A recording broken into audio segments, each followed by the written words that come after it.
Greetings, Mavericks and new viewers.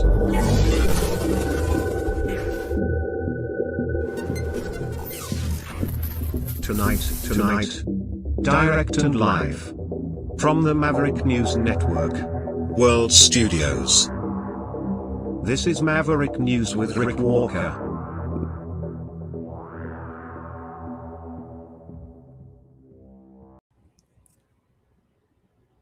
What just happened? What just happened?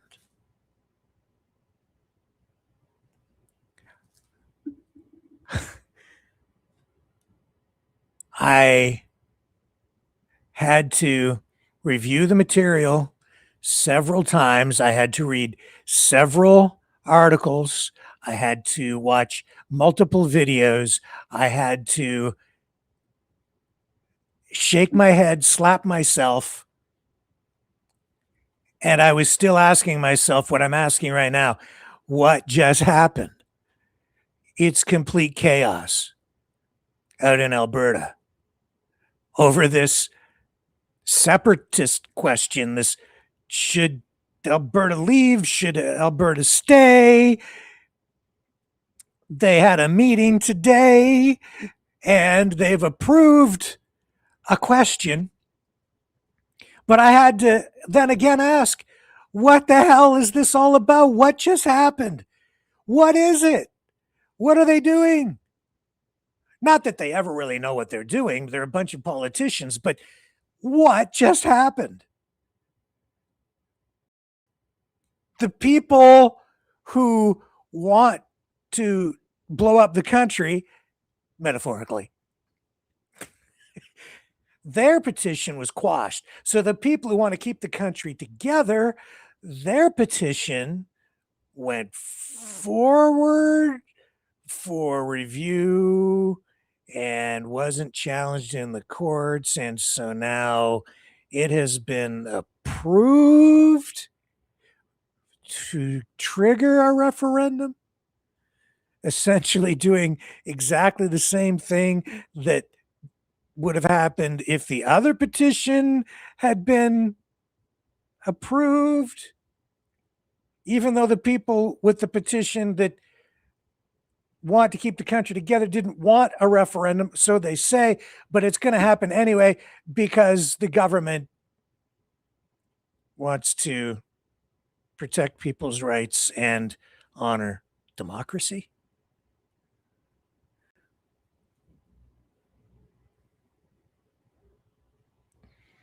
Welcome to Canada. I don't know what I am. What just happened? What the hell is this? This is a mockery. This is a circus. This is ridiculous. We'll talk about it tonight. We might even open the phone lines because I'm at a little bit of a loss for words over what just happened.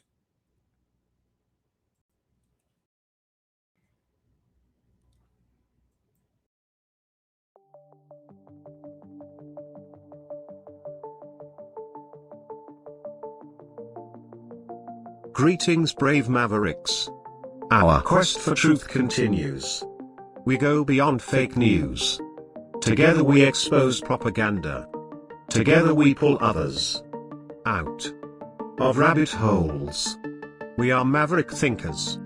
We are all unique individuals, defenders of individual rights and freedoms, credible, trusted, grounded in reality. Maverick News. Defending free speech.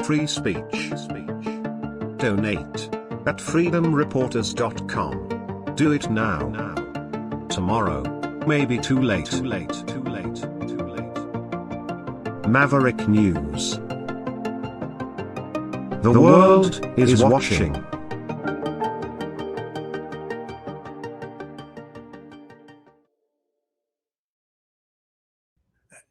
once again, you can't make this stuff up.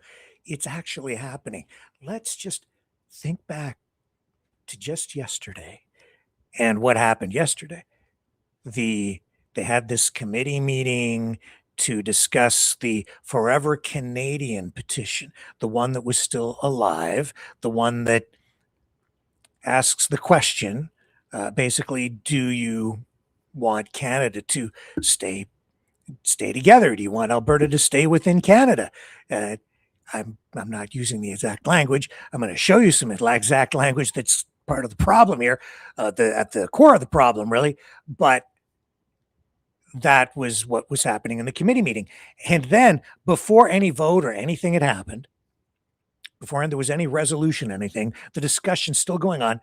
A media release from the United Conservative Party of Canada, of Alberta, rather, is sent out prematurely, saying that they've approved the Forever Canadian question to be placed on a referendum in October, which essentially does the same thing as the question from the Separatist side, which is it's asking everybody, do you want Alberta to remain part of Canada? Right? Yes or no? Only it's flipped. The question's just flipped the other way. This is so freaking stupid. I did not know that the language in that petition, because of course I'm here in Ontario, so nobody ever asked me to sign it. I didn't know that the language was so poorly written that it was able to trigger this, but I've highlighted the fact that some people have been saying online that it would do just this, which is happening tonight.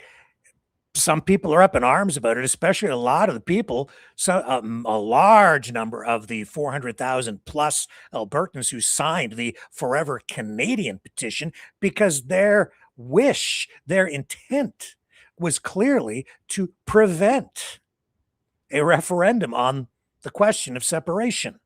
That's what they were trying to prevent.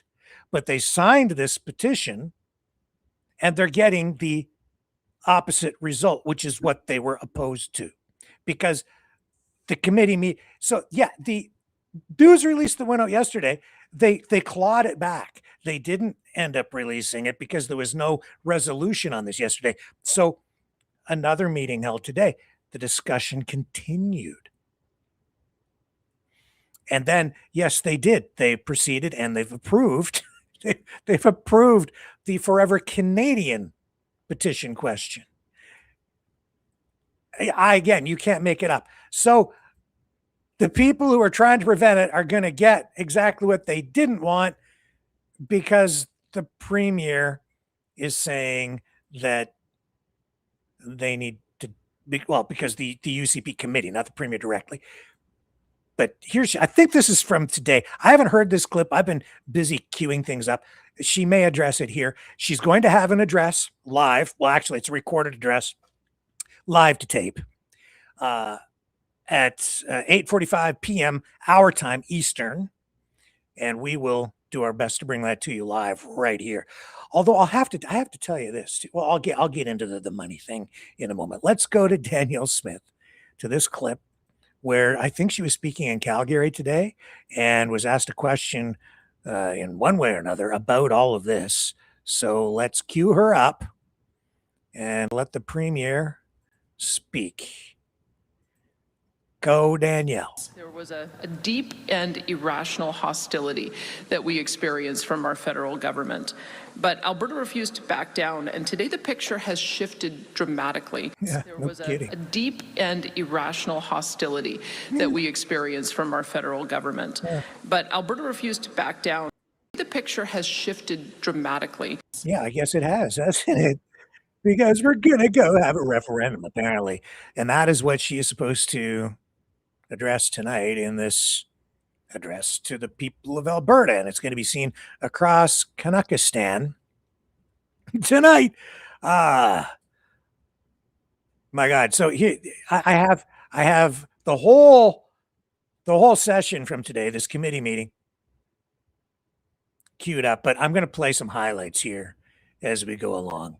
And if you want me to go to the phones, you let me know in the chat, and I can open them up.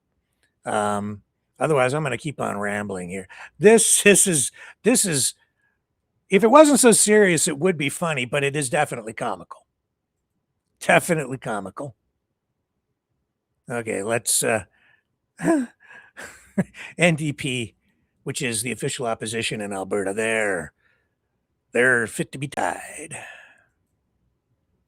Here today that have disdain for the process are the government members. The only things we've heard from them today is that they see this committee as stalling and holding up what they really want to do. So let's be clear. The Premier wants a referendum on separation. Her question was stalled by the courts, and she's using this committee to legitimize her desire to have a question on a referendum. It's true. The Premier cannot hide behind this committee. She cannot hide behind the 400,000 Albertans.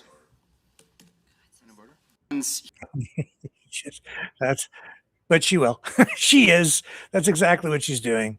And she's saying, we have to honor the rights of the people and and what the people who signed the petitions. No, she's looking out for the separatist side. At this point, this is unfreaking deniable. It's undeniable. Okay, stop denying it. It's undeniable.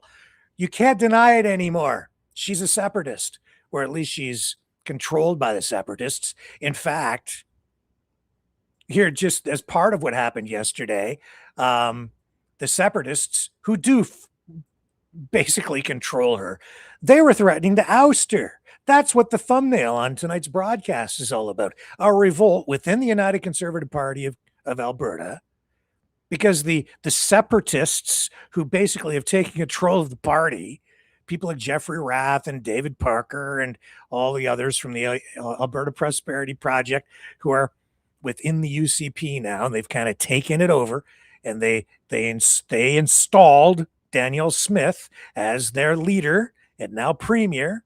If it wasn't for them, she wouldn't have the job. So she's beholden to them. And then yesterday, what's going on? Because of all the chaos in the committee meeting and because of the court ruling quashing the separatist petition as unconstitutional because there wasn't proper consultation with First Nations, Jeffrey Rath was promising to bring down then a hammer on Danielle Smith, saying if she doesn't give us what we want, a referendum, she's out of here. We're gonna turf Danielle, get rid of her. And so this was making headlines late yesterday, all through the day today. A prominent Alberta separatist calls for a coup against Danielle Smith. There's the guy with the great big cowboy hat. That's Jeffrey Rath. Over the weekend, leading up to our national celebration of Victorian rectitude, imperialism and class inequality, prominent Alberta separatist Jeffrey Rath took to the internet appearing to advocate an internal United Conservative Party coup to remove Premier Danielle Smith. Her sin, in Rath's estimation, is that she's been working too closely with Liberal Prime Minister Mark Carney. Yeah, trying to get a pipeline built, which is supposed to be what you want, but that just ain't enough, is it? No, it's not. You don't really want the pipeline built, do you there, Jeffrey? Not really. Why is that? Because if you don't get the pipeline built, then what? Then I don't even know which side I'm talking to anymore because it's total chaos. Because if you don't get the pipeline built, then you can still complain and whine and say you got to separate. Her sin, in Rath's estimation, she's been working too hard, too close with Mark Carney and playing both sides of Independence Avenue in her efforts to keep the party's fraying coalition of outright separatists and traditional Canadian conservatives in one piece. His solution, the separatist cadre, who now clearly control the UCP, but not quite yet either the government caucus or the provincial government, should dump her and replace her with a more ideologically acceptable leader and declare the party to be a separatist entity in the manner of the Parti Québécois, which would be a more proper thing, honestly, because that would just be more honest and transparent. And then people could actually acknowledge and deal with what is before them. He goes on, arguably, this could either be a sign of Smith's increasing strength thanks to her latest deal with Carney, or of the Separatists' increasing strength as the holders of most of the internal power positions in the UCP party bureaucracy, or perhaps a bit of both. In any event, it wasn't looking too good there for Danielle just a few hours ago, overnight. But my, oh my, how political fortunes shift and change so dramatically, so quickly in this country. The more chaotic things get, I don't even know where that goes. The more chaotic they get, the more chaotic they get, apparently, because I don't know how much more chaotic it can get. I couldn't even figure out what the hell they had decided after today's committee meeting. But it was enough to get, what's her name? Oh, what's her name? Raki Pancholi. She's an NDP MLA, New Democrat. She was spitting fire, I'll tell you. We ran a clip from her yesterday. Very articulate.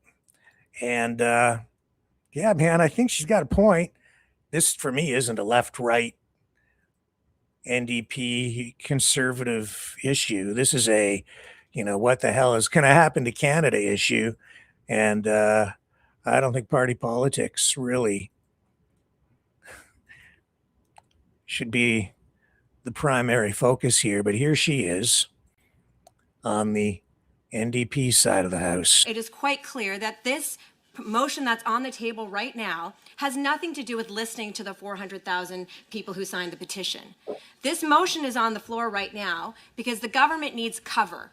They need a justification to fulfill the promise that the Premier made to her Separatist friends who got her elected as leader of the UCP. And that promise was a referendum. And when they couldn't get the question that they wanted on the floor because of the courts, because of the Constitution and the duty to consult, that is when this government suddenly cares. It is quite clear that this motion that's... Yeah. That's true.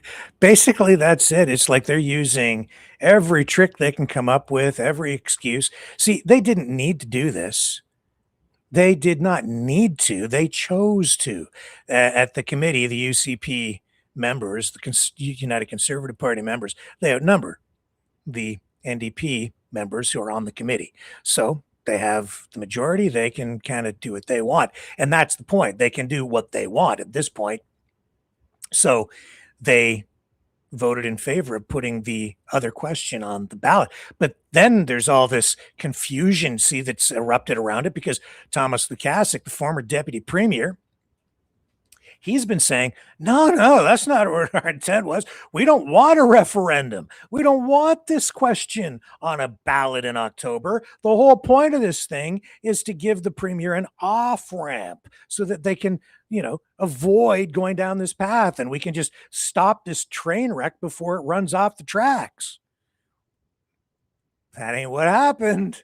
No. See, what they did is they looked at the letter, the exact wording of the petition, and they're using that to get what the Separatists want. So they're using the Forever Canadian petition to give the other side what they want and not give this. I can't make it up. I'll show you exactly what was said, how it was said, why it was, and why all this has triggered what it has triggered. But here's Thomas Lukasik of the Forever Canadian movement.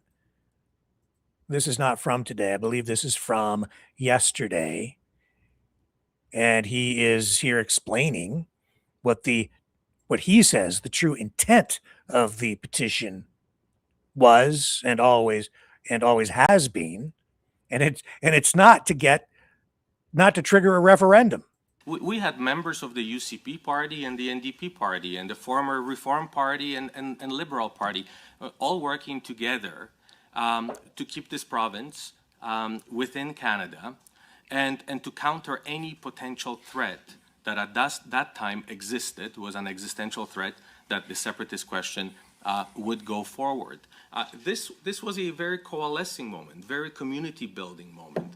This was a moment where after a rather divisive period following COVID and convoys and other things, where again, neighbors were not always talking to neighbors. This brought them together. So it was a very unifying process.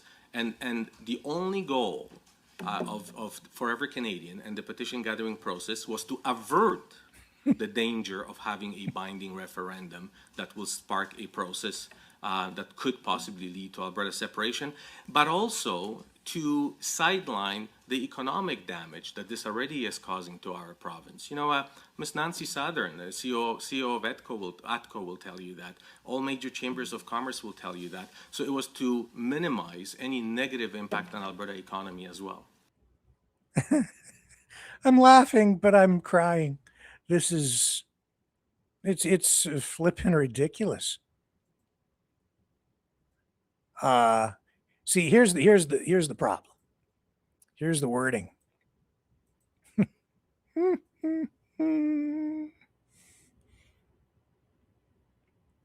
Thomas Lukasik, maybe not the sharpest knife in the drawer after all.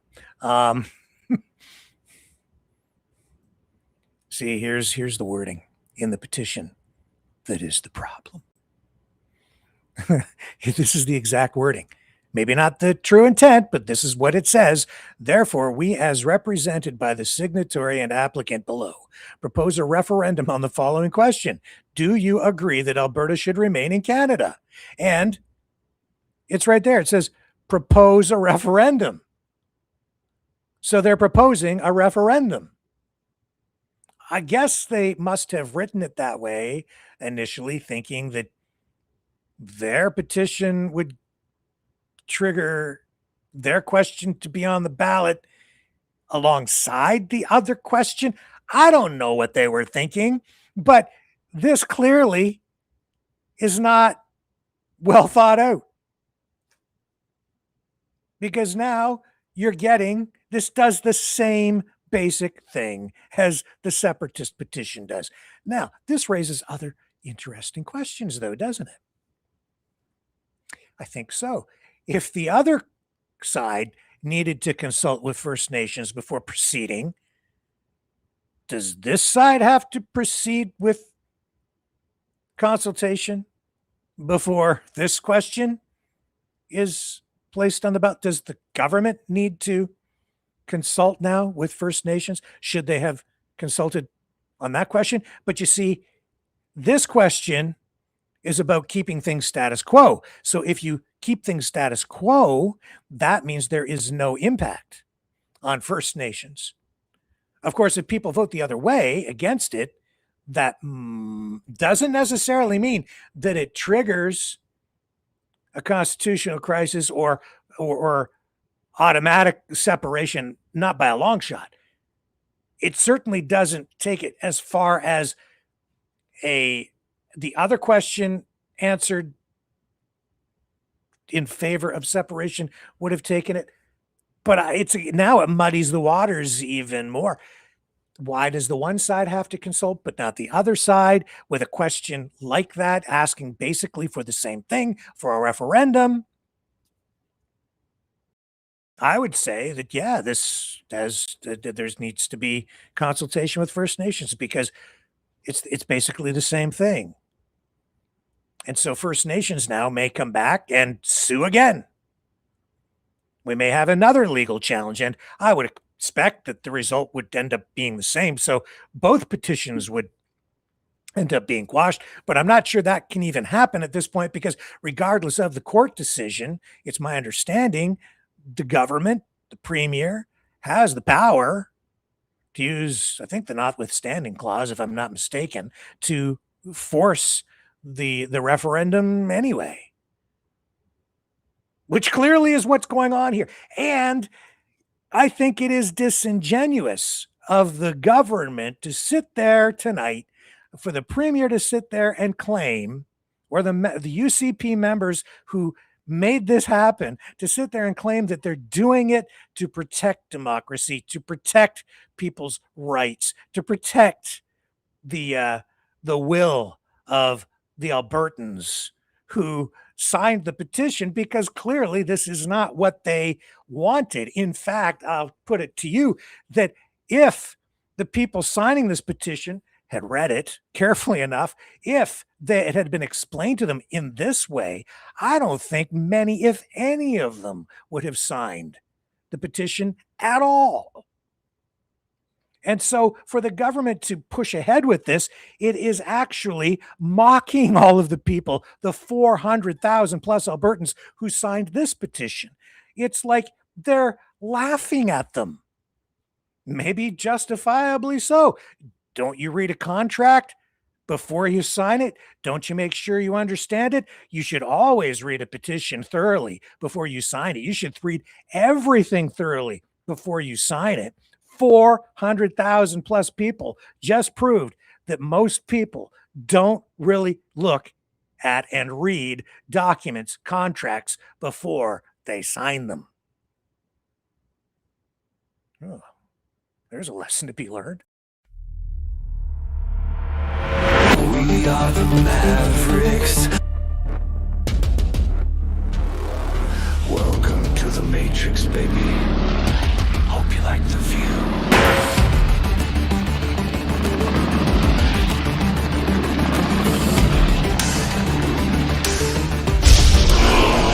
We are the Mavericks.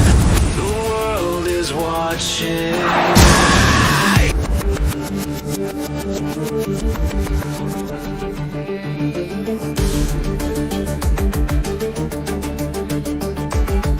We are the Mavericks.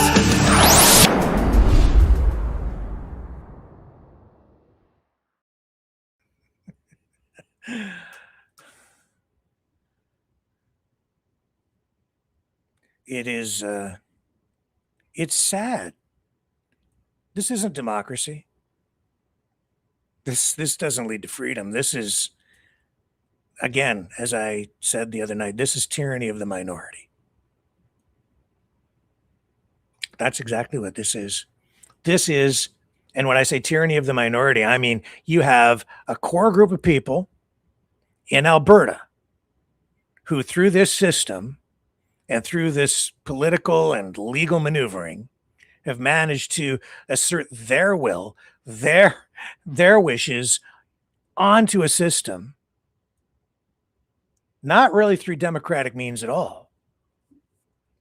It's an end run around the democratic system, and the system has allowed them to do it in the interest of preserving freedom, but in so doing, they are actually a tail wagging a dog, because their actions, their wishes are having a direct impact on the entire country, not just Alberta, the entire country and the entire province of Alberta, including what appears to be, at this point anyway, a majority of Albertans who don't want what they want. And the chaos and confusion, I'm not sure what impact that ultimately will have when the question goes to a referendum, and it's pretty clear at this point that that's going to happen, regardless of, well, I don't know.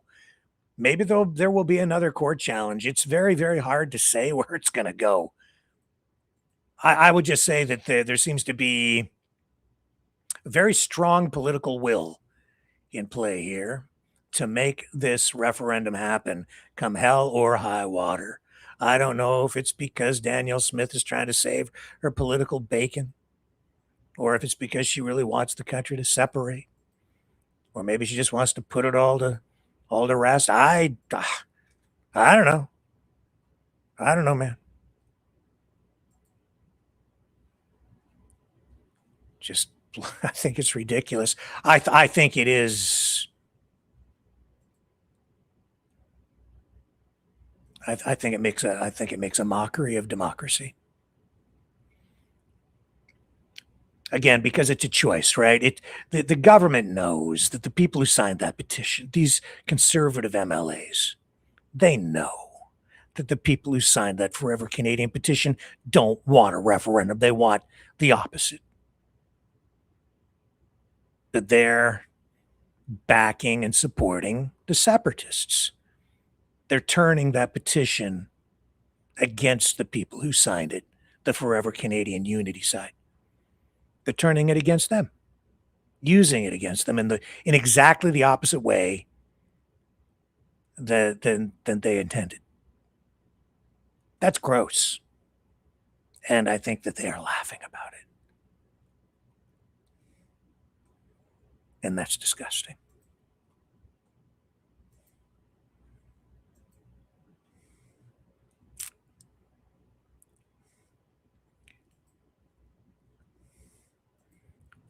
Because they're sore losers.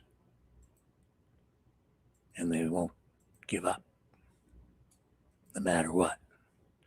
Let's get this clip from the CBC. I don't know what they're saying here, but I think they're highlighting the chaos, or I think what they're using here is the word madness. Danielle Smith is about to be the first Federalist Premier in Canada to put a separatism question on a ballot and then campaign to stay, it would appear, is where this is going to go today. What do you make of the dynamic we're seeing here with the Premier of Alberta? Madness. Okay. Total madness. Here you have a Premier who has been saying loudly since she was elected, and even before she was elected, that we need pipelines, we need natural gas pipelines, we need oil pipelines, we need to get our product to market, and we need foreign investors to come in here to Alberta to invest in them. What is she doing? She wants to hold a referendum so that foreign investors will say, you know what, I think I'll wait before I put any money in here because, you know, capital does not like disruption. They do not like uncertainty. And now she's created uncertainty. I mean, I'm sure the Prime Minister privately must be pulling out his hair out of his head, like, what is going on with this?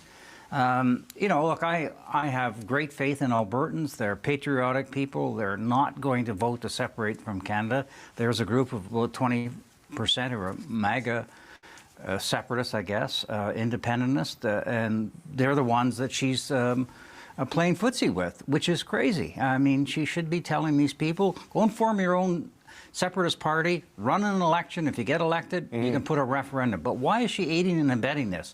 It's madness. So, yeah, it is. It is absolutely madness. And, you know, they're talking about the cost to Alberta in terms of investment. It's costing taxpayers just upfront money. All of this stuff, including tonight's televised address by Danielle Smith to Alberta and all of Canada. She is buying airtime on the television networks to do it. It's paid programming time. It's like infomercial time. The networks don't just provide this to the Premier free of charge. She's made the choice to do this, and so she's paying CTV, Global, CBC. There might be another one or two, but all the major networks in Canada to carry this thing tonight, which will happen in about 1 hour's time, and we'll have it live here. I can tell you, she's not paying us. No UCP government money flowing this way, but we'll pick up the feed, the online feed, but they're paying the major networks to make sure that it reaches or is capable of reaching the vast majority, if not all, Alberta households tonight. What's the cost? I think it was back 20. I don't know what year it was. I think there have been premiers who've done it before at a cost of around, at least once, probably several times. Don't live in Alberta, so I can't say for sure. I think the last time it was done, it was around $80,000 of taxpayers' money, but I think that was back in 2015. And so today, I would think at least 100,000 or more. No firm figure coming out on that yet. Some criticism directed at the Premier for doing it and spending the taxpayers' money this way. But we'll find out in due course. Eventually, the figure will come out as there is disclosure on these kinds of government expenses.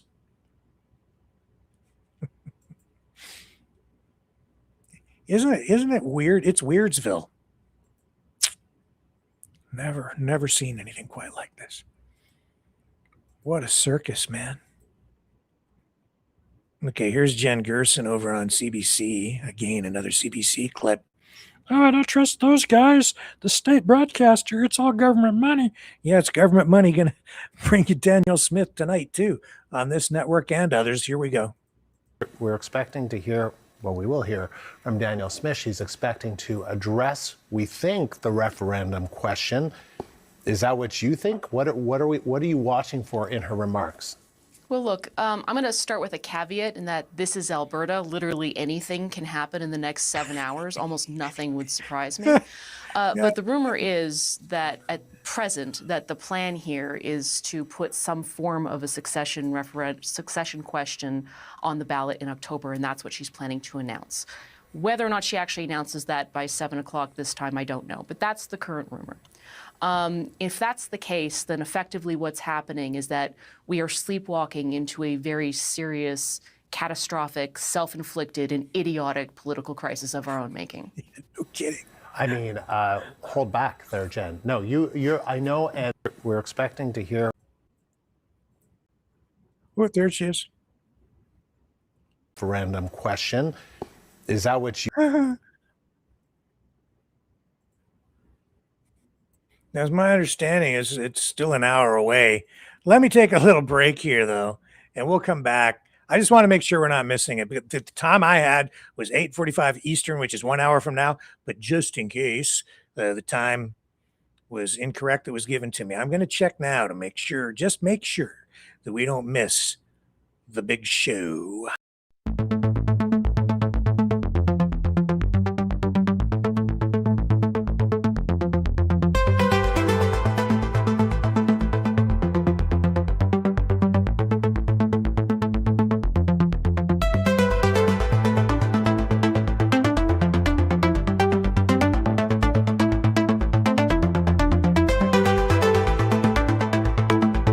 Maverick News. Expose lies and tell truth.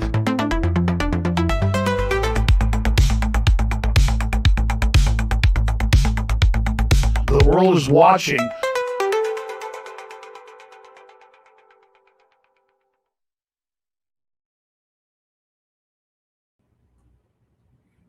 Of course, well, we're all fixated on this.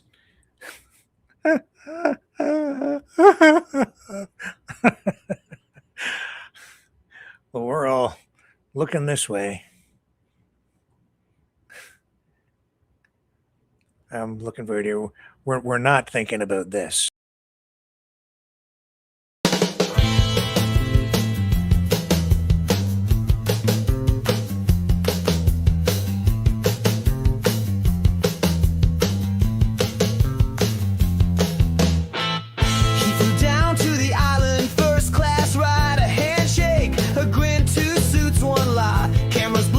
They both look clean, but the guest list redacted, if you know what I mean. No files exist, just a little twist, nothing to see here. Move along, folks, the truth's in the vault with the dirty jokes. No names released, justice deceased to protect the victims and Donald Trump. Shh, don't say the name, you'll get dumped.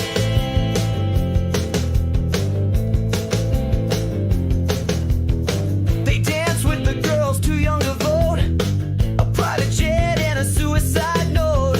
One's in a grave, the other still tweets. The truth took a dive 6,000 feet. The cameras broke. That's not a joke. The guards were napping, the logs were gone, and everyone smiled like nothing's wrong. Nobody talks, just shadow walks. National security took the stage while justice quietly disengaged.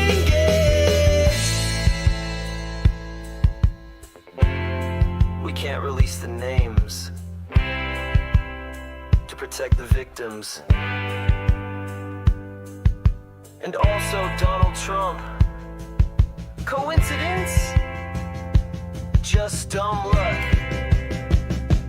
Right?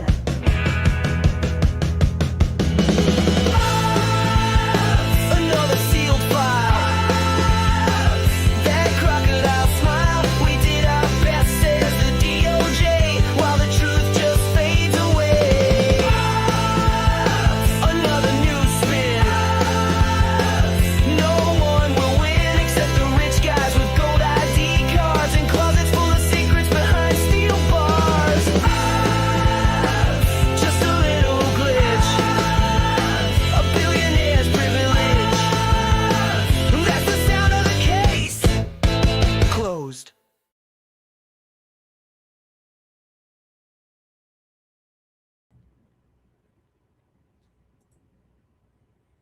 Pierre Poilievre, conservative leader, who had to leave Ontario because with his tail between his legs because he lost his own riding in the last election because of a pretty aggressive campaign against him by the Liberals in that riding, went out to Alberta to a safe riding. Now he's elected again, has a seat back in Parliament. He's doing his thing. He's back in the saddle as leader tonight, saying that he will campaign to keep Alberta united with the rest of the country. Hi, Leanne Young from CBC. So do you think Premier Danielle Smith should call a referendum on Alberta's place in Canada? And in that vein, as an Alberta MP, what action will you try to take to keep Alberta within Canada in the face of a referendum? So I'm a strong Canadian federalist, a proud Albertan, and a proud Canadian. I want a strong Alberta within a united Canada. And all conservatives will be campaigning for Canadian unity in Alberta, and potentially, we hope not, but potentially in Quebec as well if the Separatists win there. We believe that Alberta deserves a fair deal in this country, which means that we unblock the resources, we allow the oil and gas sector to grow, we get the federal government off the backs and out of the way of Alberta workers and small businesses so the province can prosper, reverse the gun grab and other unnecessary federal Liberal irritants, but all for the purpose of making our country more united, more affordable, and more strong. It is the job of the Prime Minister of Canada to unite the country. And as Prime Minister in waiting, I will begin that work myself. I will be campaigning across the province of Alberta, encouraging Albertans to stay as part of the Canadian family and encouraging nationwide unity for all Canadians. Well, that seems fairly clear. Although I don't know if the language is much different than Danielle Smith, who keeps comblastulating with the I want a sovereign Alberta within a united Canada. Whatever that means. I don't know. But it sounds, based on this promo that I saw for the first time today, that Danielle Smith has all of Alberta's problems pretty much solved. In Alberta, we've always been leaders. While Canada lost jobs last year, Alberta gained over 100,000 new jobs. And wages are higher here than anywhere in the country. AI data centers are being built, while major tech companies are setting up offices in our cities. And we're producing more oil than just a couple of years ago. Smart policy, low taxes, and the hard work of every Albertan is why our province continues to lead. In Alberta, we just call it getting the job done. Danielle Smith and the UCP, getting the job done. Well, no problem. What do you need a referendum for? Everything's solved. This is the other weird thing about Alberta politics right now. I listen to her make speeches, and one day it's like, we've solved all the problems. You don't like LGBTQS plus blah, blah, blah. Rights? We did away with all of that. You don't like the gun grab? We told the federal government to go stick it where the sun don't shine. We got our own copperoonies out here, and we're going to tell them feds, back off, big guy. Get the hell out of our province. If you try to do anything, we'll arrest your ass because we're Alberta strong. Like, I just don't know, man. She's says stuff like that. Like the other day, I watched her sit there and just list down, like point form, every grievance that I hear from the Separatists, and she had claimed to have solved them all. But then I turn around and I'm looking at her over on some other podium, and she's like, well, we're getting a raw deal from Ottawa, and we're just treated so badly. It's just awful. It sounds just like Donald Trump. Everybody's taking advantage of the poor president victim. It's mind racking. I just have difficulty wrapping my head around the circus. What else can I say, man? That's where we're at tonight at, just a little before 8.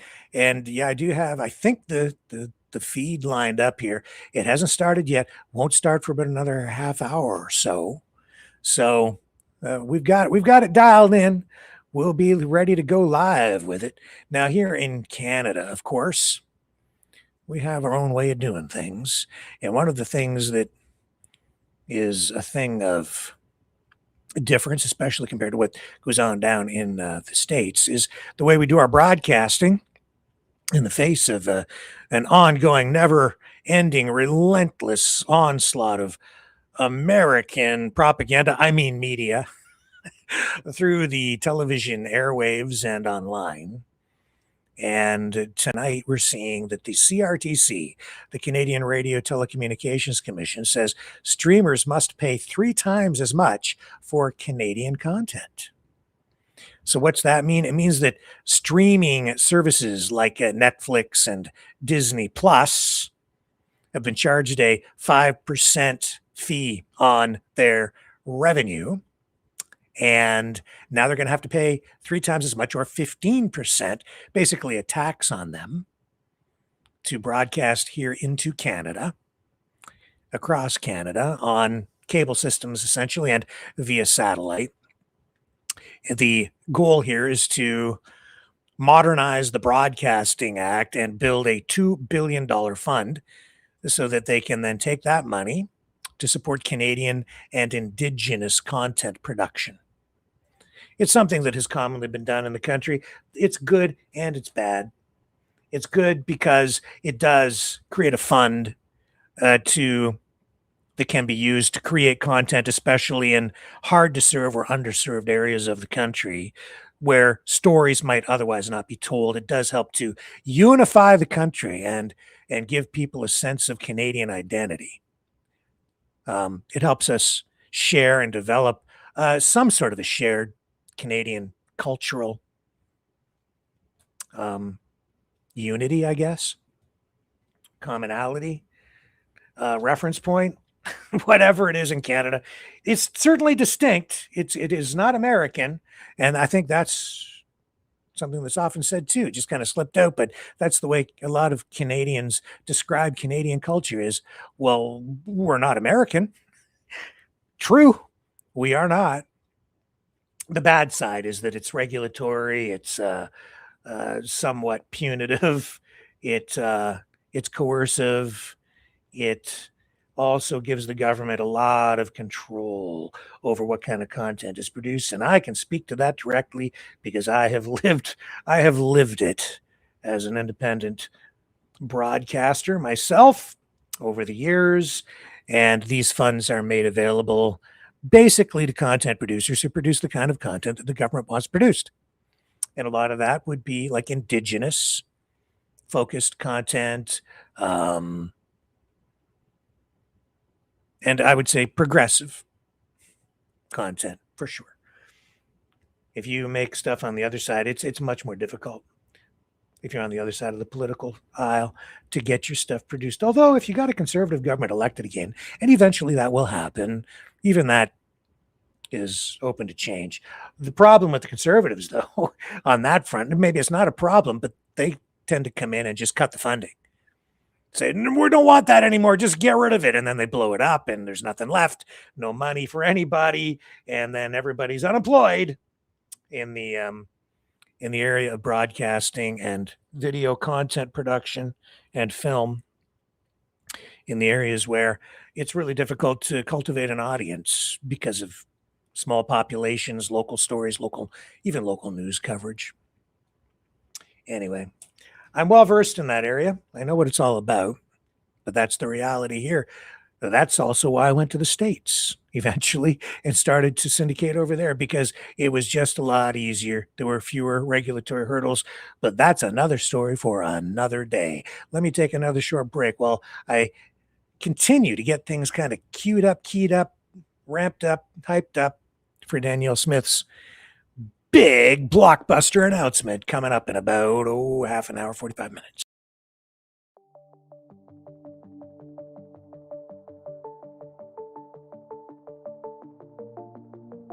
Greetings, brave mavericks. Our quest for truth continues. We go beyond fake news. Together we expose propaganda. Together we pull others out. of rabbit holes. We are maverick thinkers. We are all unique individuals, defenders of individual rights and freedoms, credible, trusted, grounded in reality. Maverick News, Maverick News. Defending free speech, free speech. Donate at freedomreporters.com. Do it now. Tomorrow may be too late. Maverick News. The world is watching.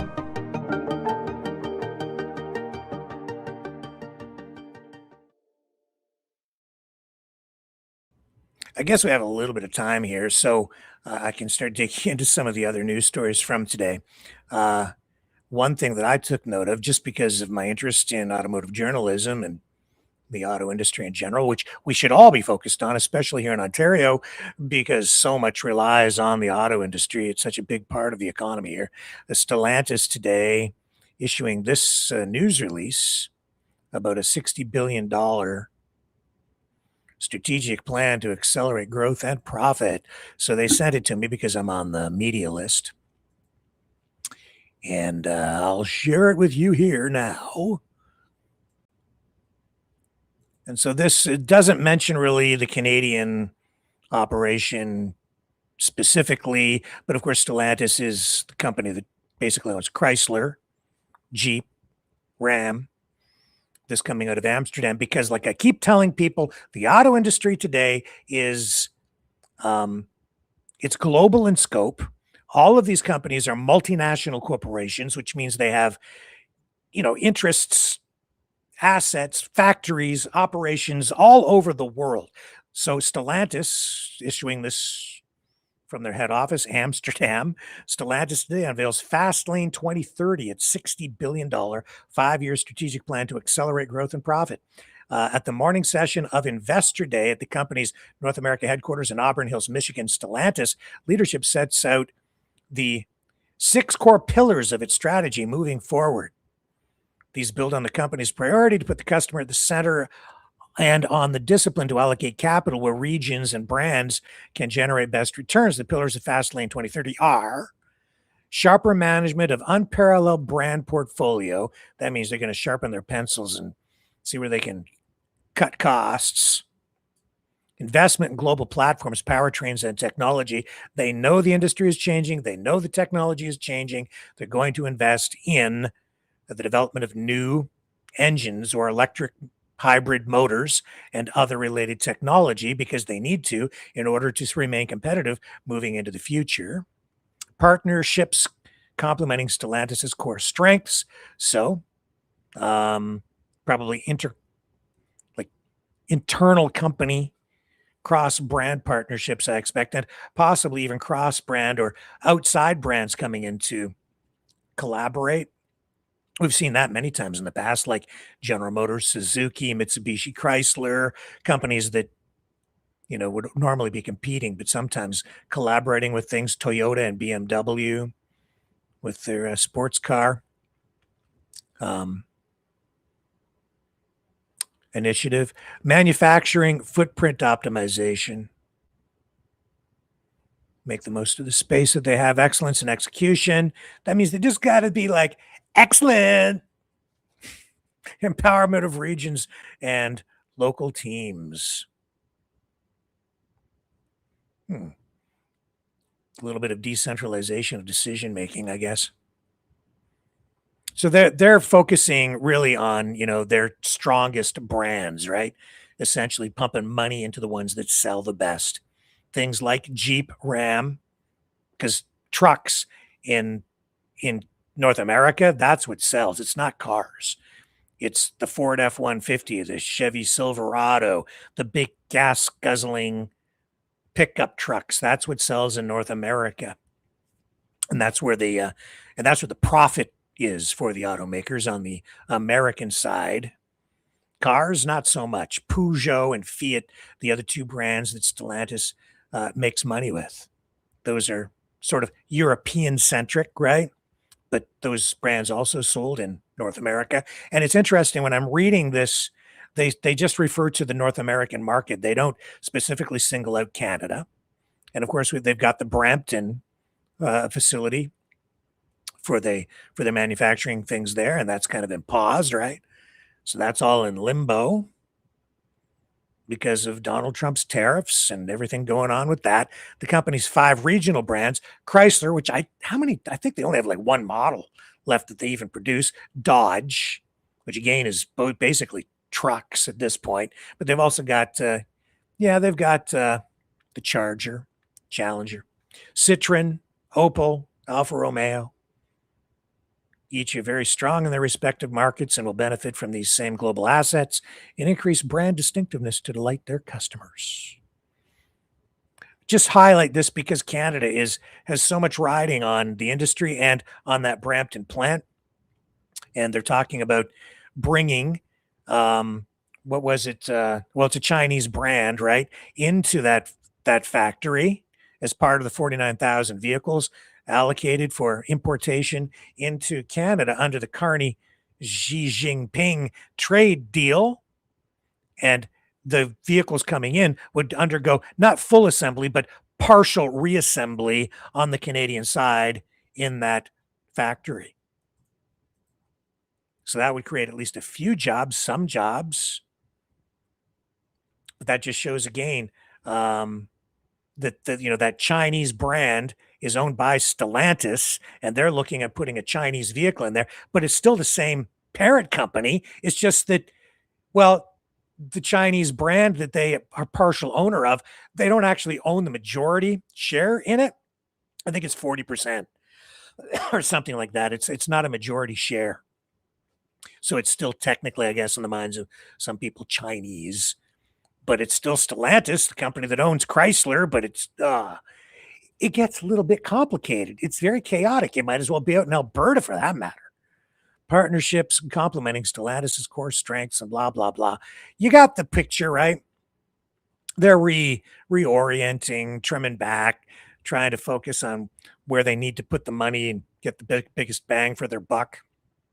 Says in North America, the company targets 25% revenue growth and an AOI margin of 8 to 10%, focusing on expanded market coverage by 50% with 11 all-new vehicles and 35% more volume, boosting offering with 7 new products under the $40,000 range and 2 under $30,000.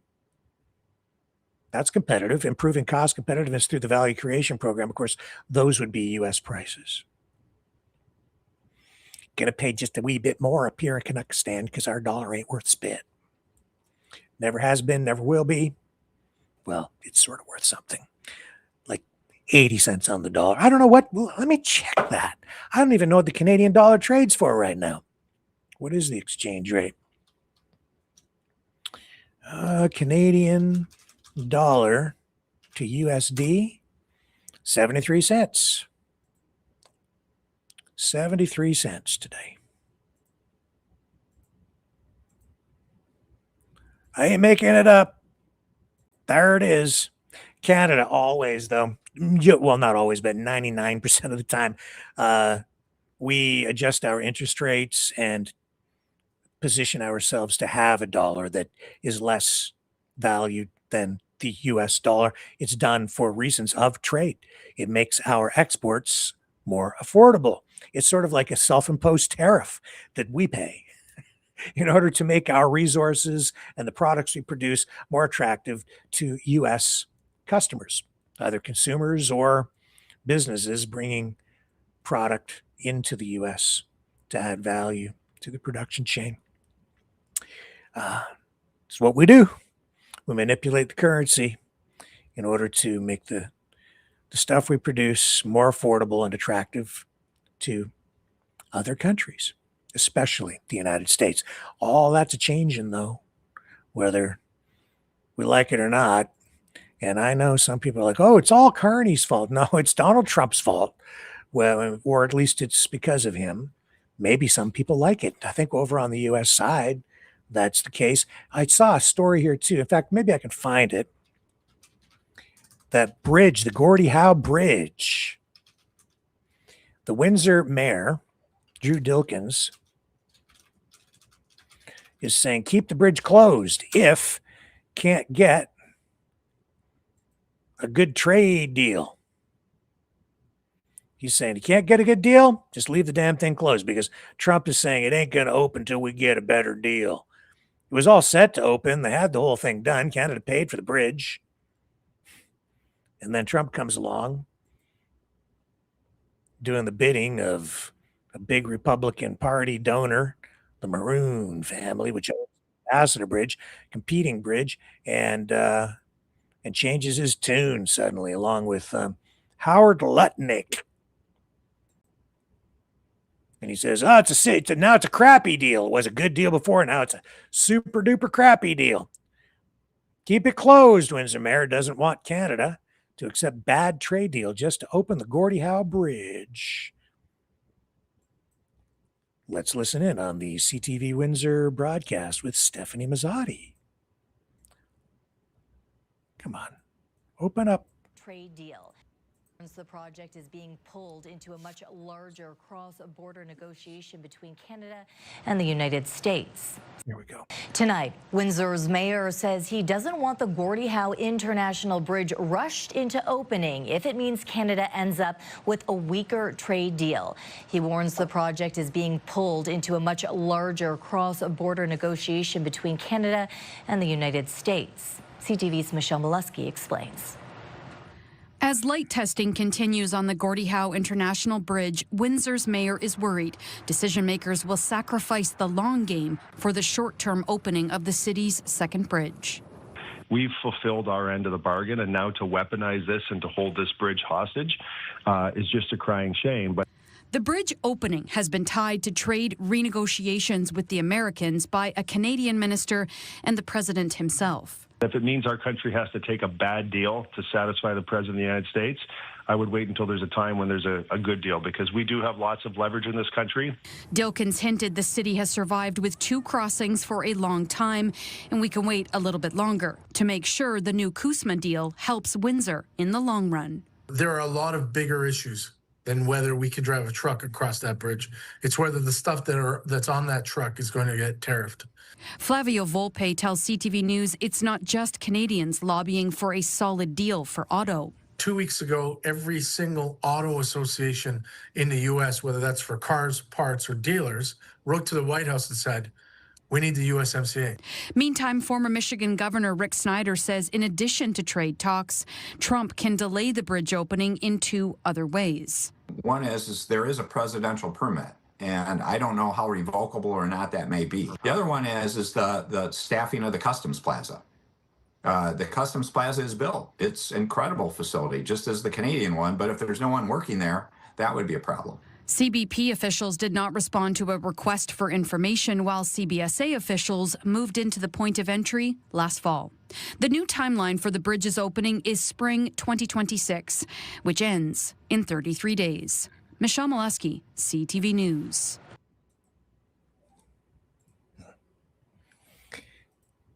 What do you think? Are we going to get a better deal? Going to get a good enough deal to open that bridge? Maverick News will be no more. What's that? Who's Surge 2920? I just happened to look in the chat, and apparently, I think maybe reports of my demise might be just a little premature. Maybe. What do you mean going to be no more? What are you talking about? Alberta strong. I don't know. Do you know something I don't, Serge? Sounds like please save us. I don't know what that is. I don't know what you're talking about. I can never make sense of these chats when I just dip in like that. I don't know what he's getting at. Hi, Arthur. Good evening, Sir Rick and Mavericks. Well, hello, we're back to you, Arthur, and Stoic Teacher, and Rosemary. New laws. No. That's not what it is, Serge. No. That's not what it is. You're talking about the CRTC program. That's just an additional tax on the super giant big broadcasting companies out of the US, Netflix and Disney Plus and the like. Specialty broadcasters beaming into Canada. And I think some of the Canadian channels too. Modernize the Broadcasting Act. Yeah, it's just, yeah, it's calm down. It's going to be okay. They do this from time to time. Yeah, it's going to be okay. Doesn't affect me at all. Hell, if I have to, I'll just get up on the roof and set the house on fire and send up smoke signals. They can't shut me up. Not that easy. Stay with me.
Maverick News. The world is watching.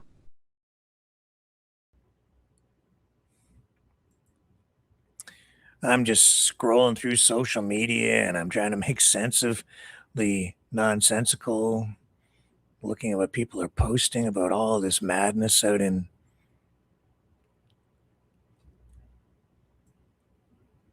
Alberta land. Looks like we've got a clip from Kearney. I think this is from today. I'm not sure. See, I can never tell what's real and what isn't. I just don't know. I'll listen to this clip and then maybe we can determine if indeed it is actually from today or not. This is Mark Kearney apparently responding somehow to this whole Alberta independence mess as it stands at the moment. Could change again any moment. Separatists say they have more than 300,000 signatures to potentially trigger a referendum. This is old. What will you do to stop that referendum from winning? Well, there's a couple of things. One is there's, again, keeping with the discussion today, there's the rule of law, there's the Clarity Act, which has been opined upon by the Supreme Court. Not at the same time when Madame Orbor was sitting on the Supreme Court, but has been the judgment passed there, and any referenda in any part of Canada need to be consistent with that. As you know as well, there's a judicial, you may know, there's a judicial challenge separately but relatedly by Indigenous nations in Alberta regarding the question. So those processes have to be followed through. But if you bring it into, so I'm observing that because of the solemnity of the moment that we're observing today and celebrating today. But if you bring it into my day-to-day responsibilities and those of the government, it's to continue to act as we have from the start, which is in the spirit of cooperative federalism, making the country work, making it work for Albertans, making it work for Indigenous peoples, making it work for all Canadians. Thank you. Yeah, that's old, but it does highlight something, and that is that it's all gone crazy. That it doesn't make any sense. It's like, what just happened? But yeah, they're going to use the Clarity Act, obviously, at the end of the exercise, if it even gets that far. The thing is, though, this question, as it is written, or will be written, is less clear than the question, I think, that would have been coming from the Separatist side. And so if, depending on how they vote, if they voted not to keep Canada inside together with Alberta, whatever, I think it would just be less clear. right off the get-go. In fact, because it's pretty clear that the petition, the Forever Canadian petition, is being used against the wishes of the people who signed it, the vast majority of them, that if you got a result on the referendum that called for having Alberta break away, it would further muddy the waters, and it could be argued legally that the referendum itself is not clear because the petition that triggered the referendum never offered any kind of clarity to begin with, and in fact has been used, in my view, potentially illegitimately, using the exact wording in the petition as part of it and ignoring the option that apparently the Forever Canadian group would prefer to have been used, which would be for no referendum to happen at all. So that's not clear. It's not clear from the beginning. It's not, what a mess. You see how this in court, if this comes down to a question of clarity or constitutionality, this gets to be even messier. And it will also just ramp up emotions more, fuel more division. The separatists will say that, cry.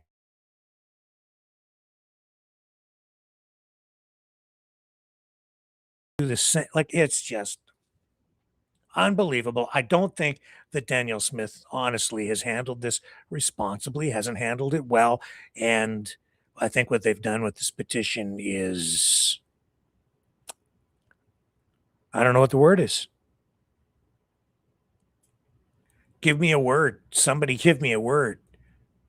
And don't say awesome. 1272B51. Don't you dare say awesome. He's going to do it. I know it. It's awesome. Canadian Peaceman. Yeah, the globalist-backed separatist plan is in full swing. Certainly appears to be.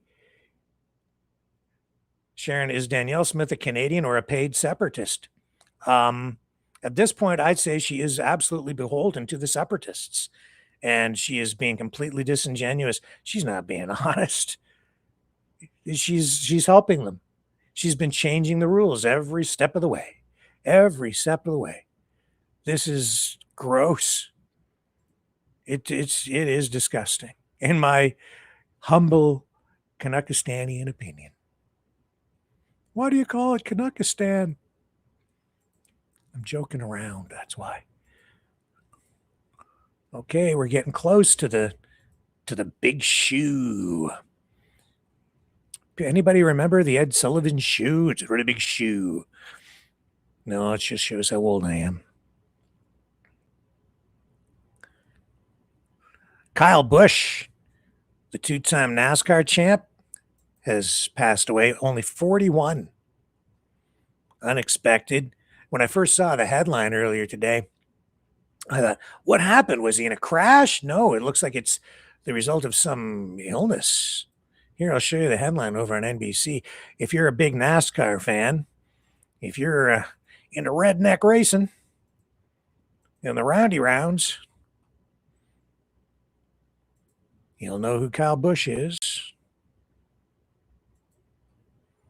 Two-time NASCAR champ dies at 41 after illness.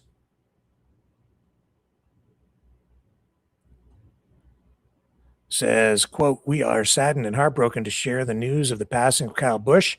NASCAR said on X, remembering him as one of our sport's greatest and fiercest drivers. We extend our deepest condolences to the Busch family, Richard Childress Racing, and the entire motorsports community, NASCAR said. He'd been hospitalized with a severe illness. They did not disclose what the illness was.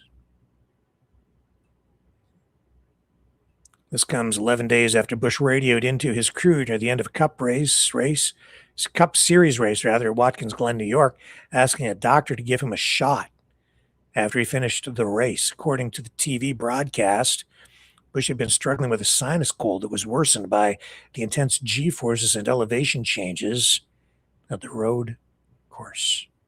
He finished 8th in that race. Ranked 24th in the Cup Series standings with 2 top 10 finishes in 12 races this season. The Las Vegas native, Bush won championships in 2015 and 2019.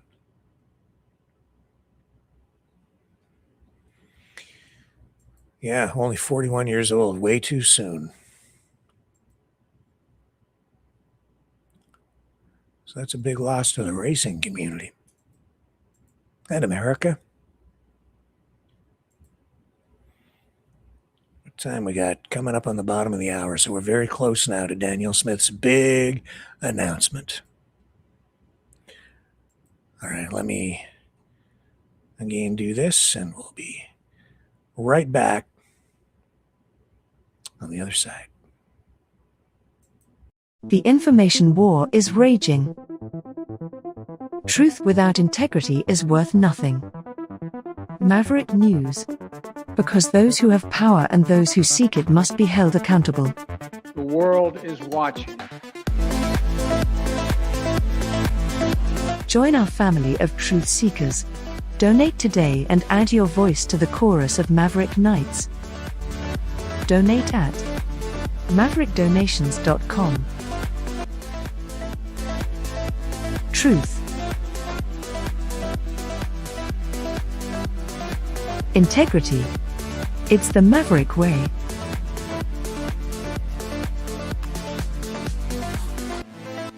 Maverick News. The world is watching.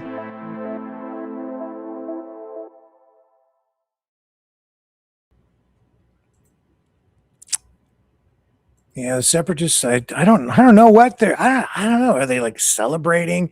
Are they upset because it's not their question? Are they still going to have a revolt against Danielle Smith if she doesn't say the right thing tonight? I don't know.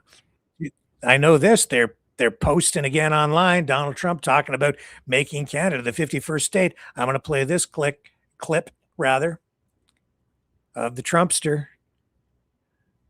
He talks about it here, but again, I don't know if it's new or old. They keep recycling clips and trying to make us all think that it's a brand new clip. Maybe he said it again today. I know he's been ramping up the rhetoric again. No, I'm not. Look, we've been ripped off for years, and we're not going to be ripped off anymore. No, I'm not going to bend at all. Aluminum or steel or cars. We're not going to bend. We've been ripped off as a country for many, many years. We've been subjected to costs that we shouldn't be subjected to. In the case of Canada, we're spending $200 billion a year to subsidize Canada. I love Canada. I love the people of Canada. I have many friends in Canada. The great one, Wayne Gretzky, the great. Hey, how good is Wayne Gretzky? You're going to be even greater because he's going to be a lot skinnier because you're going to... Oh, no, he lives in the States now, so it'll only be us remaining Canuckistanians he's going to try to starve to death. He's the great one. But we have... I know many people from Canada that are good friends of mine. But, you know, the United States can't subsidize a country for $200 billion a year. We don't need their cars. We don't need their energy. We don't need their lumber. We don't need anything that they give. We do it because we want to be helpful, but it comes a point when you just can't do that. You have to run your own country. And to be honest with you, Canada only works as a state. It doesn't. We don't need anything they have. As a state, it would be one of the great states anyway. This would be the most incredible country visually. If you look at a map, they drew an artificial line right through it between Canada and the U.S. Just a straight artificial line. Somebody did it a long time ago, many, many decades ago, and makes no sense. It's so perfect as a great and cherished state. Keeping "O Canada," the national anthem. I love it. I think it's great. Keep it. But it'll be for the state, one of our greatest states. Maybe our greatest state. But why should we subsidize another country for $200 billion? It costs us $200 billion a year. And again, we don't need their lumber.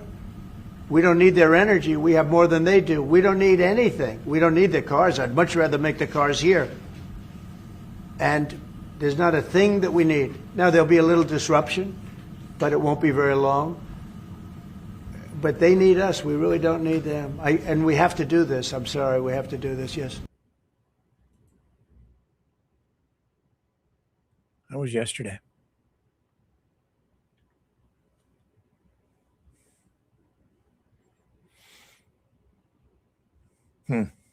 We have to do this, he says.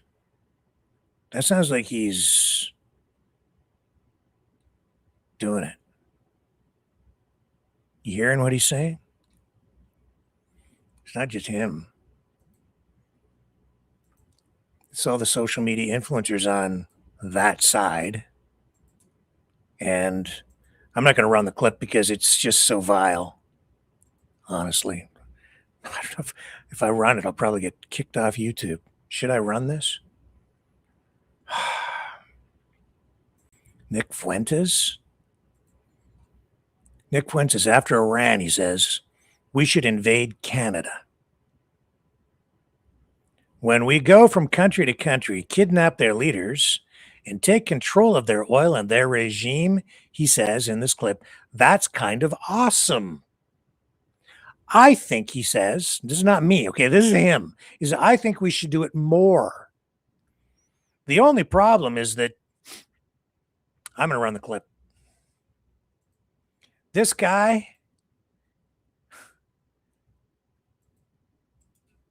I watched this, I laughed.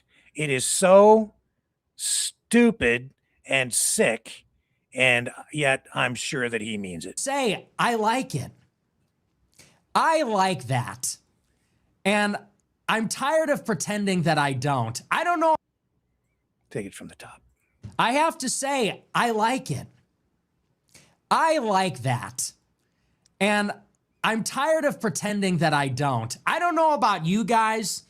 Here's the thing. I like that the United States is a powerful empire. That makes me feel good. I am a citizen of the most powerful empire in the world. So when we go from country to country and we kidnap their leaders and we take control of their oil and their regime, I don't know, that's kind of awesome. That's kind of what we do. Like, that's who we are. And that's what we've always done. And I think we should do it more. Here's the problem. Here's the only problem. The only issue is that Jews control America. Okay.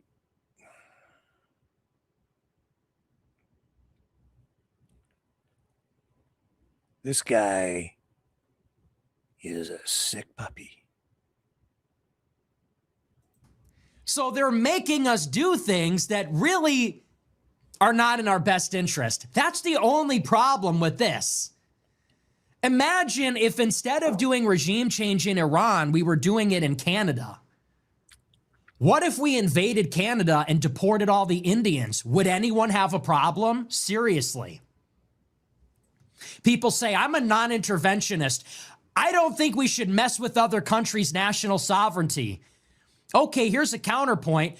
What if we kidnapped the Prime Minister of Canada, invaded, and then we deported 20 million Indians and Pakistanis? Would anyone have a problem?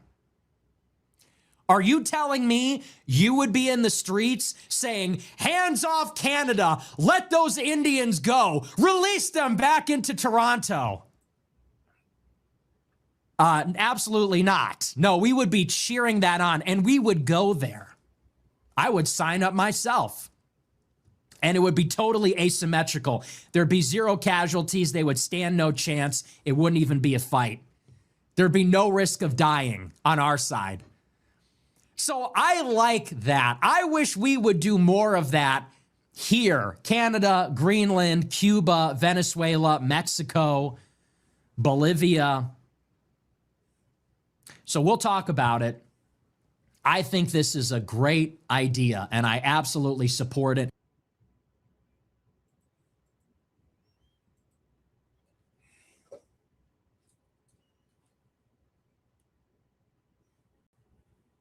Does that sound familiar? Does that sound like anything I've been warning you all about?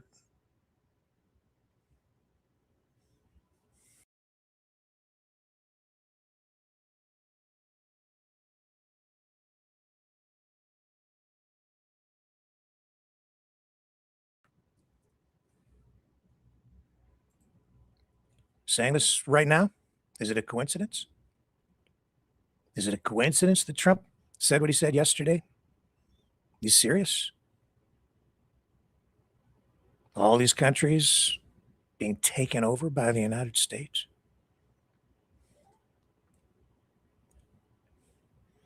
I'm trying to tell you.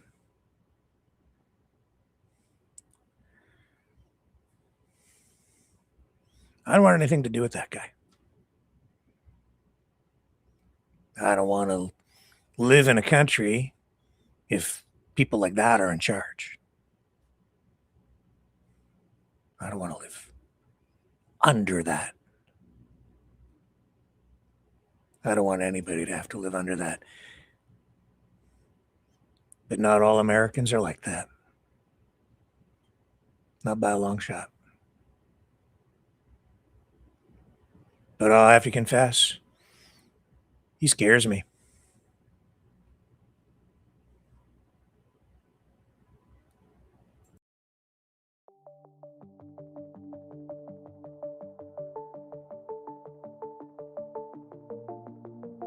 Greetings, brave mavericks. Our quest for truth continues. We go beyond fake news. Together we expose propaganda. Together we pull others out of rabbit holes. We are maverick thinkers. We are all unique individuals. Defenders of individual rights and freedoms. Credible. Trusted. Grounded in reality. Maverick News. Maverick News. Defending free speech. Free speech. Donate at freedomreporters.com. Do it now. Tomorrow may be too late. Maverick News. The world is watching.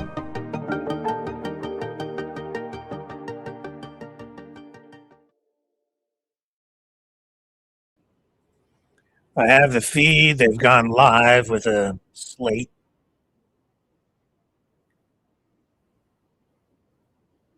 So the broadcast with Alberta's Premier. I think she's coming up here. Wait a second. No, this is old. This isn't the right one. It's an old one. I'm just, looks like we're good to go here. Yeah, I think so. No, they haven't started the feed yet. That was an old feed that they were funneling through. So let me make sure I've got the, let me just run a little transition here. We'll come back in a moment. And hopefully Danielle Smith will be live with us. Don't go away. Be right back.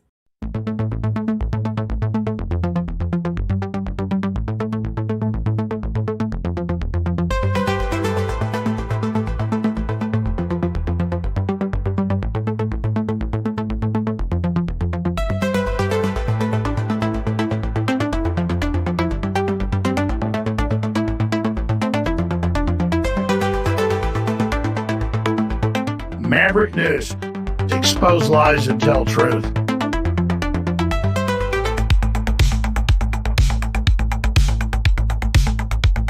The world is watching.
in shadows, you call my name. Through endless nights, you guide my way, my northern star, my brighter day. Hold me, lift me, set my spirit soaring. Let the sun shine in. Burn me, free me, love me through the morning. Let the sun shine in.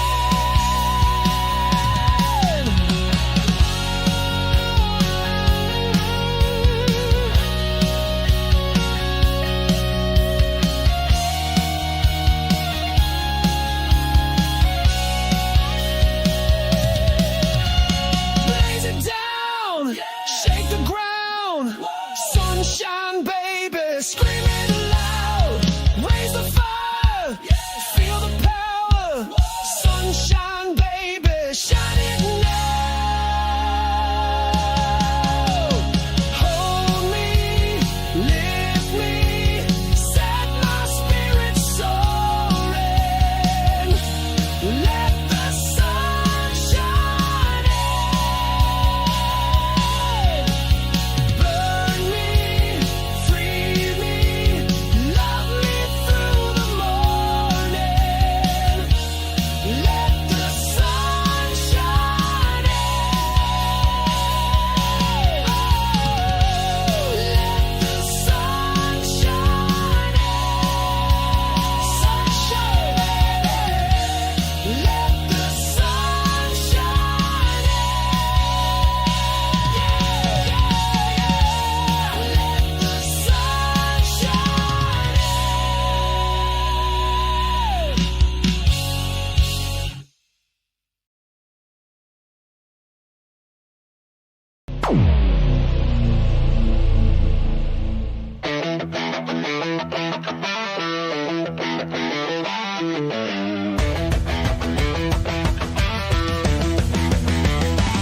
He's got a plan, it's bold and grand, taking over land, sea and sand. Canada's ours, Greenland's in the mix, the Panama Canal's just another fix. But Mars, oh Mars, you pesky red sphere, your spying drones are making it clear. It's a threat to Earth, a cosmic sin, but don't worry folks, he'll make Mars great again.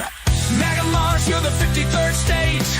Under Trump, your future is great. With Elon Musk and the Space Force too, we're slapping tariffs on your Martian crew. Make Mars great, yeah, make Mars ours. Wave that flag on the red rock stars. We'll impose sanctions, taxes, and fines. Martian exports know they're crossing the line. The Martians cry foul, but Trump doesn't care. He'll build a space wall floating up there. Elon's on board with rockets ablaze. The stock market's loving this Martian craze. He says, trust me folks, I know the deal. Martian gold is ours, this plan is real. MAGA Mars, you're the 53rd state. Under Trump, your future is great. With Elon Musk and the Space Force too, we're slapping tariffs on your Martian crew. Make Mars great, yeah, make Mars ours. Wave that flag on the red rock stars.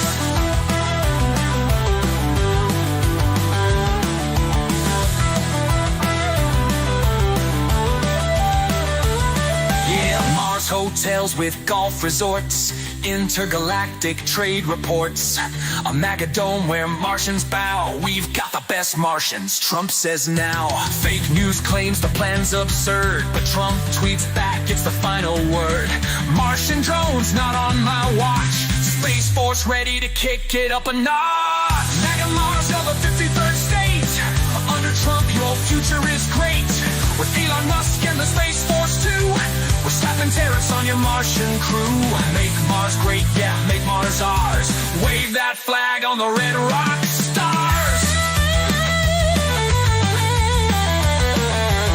So buckle up for the Martian fight. Trump's taking over the Martian night. It's all for freedom, it's all for the win. Oh, say can you see, he'll make Mars great again.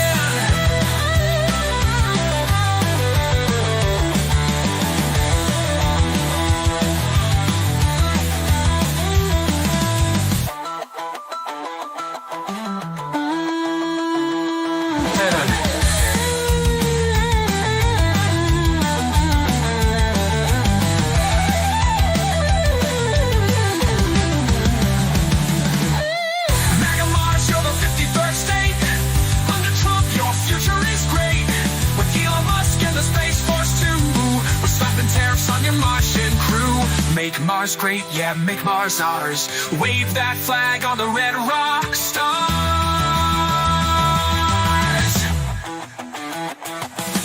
So buckle up for the Martian fight. Trump's taking over the Martian night. It's all for freedom, it's all for the win. Oh, say, can you see? He'll make Mars. My fellow Albertans, tonight I wish to speak with you about the debate we are having in this province on the future of Alberta and Canada. Last week, an Alberta judge released a decision finding that the citizen initiative petition organized by the group Stay Free Alberta on the issue of Alberta separation is unconstitutional because, in the judge's view, there was not adequate consultation done with the First Nations band about the potential effect of the petition on their treaty rights. This ruling fundamentally misinterprets the nature of the duty to consult, which was never meant to prevent citizens from making their voices heard through a democratic process. Now, I want to be clear. I support Alberta remaining in Canada. That is how I would vote on separation in a provincial referendum. It is also the position of my government and my caucus. However, despite my personal support for remaining in Canada, I am deeply troubled by an erroneous court decision that interferes with the democratic rights of hundreds of thousands of Albertans. Albertans who volunteered, prepared petitions, made their case to fellow citizens, and appear to have secured the required amount of signatures necessary under Alberta law to hold a provincial referendum.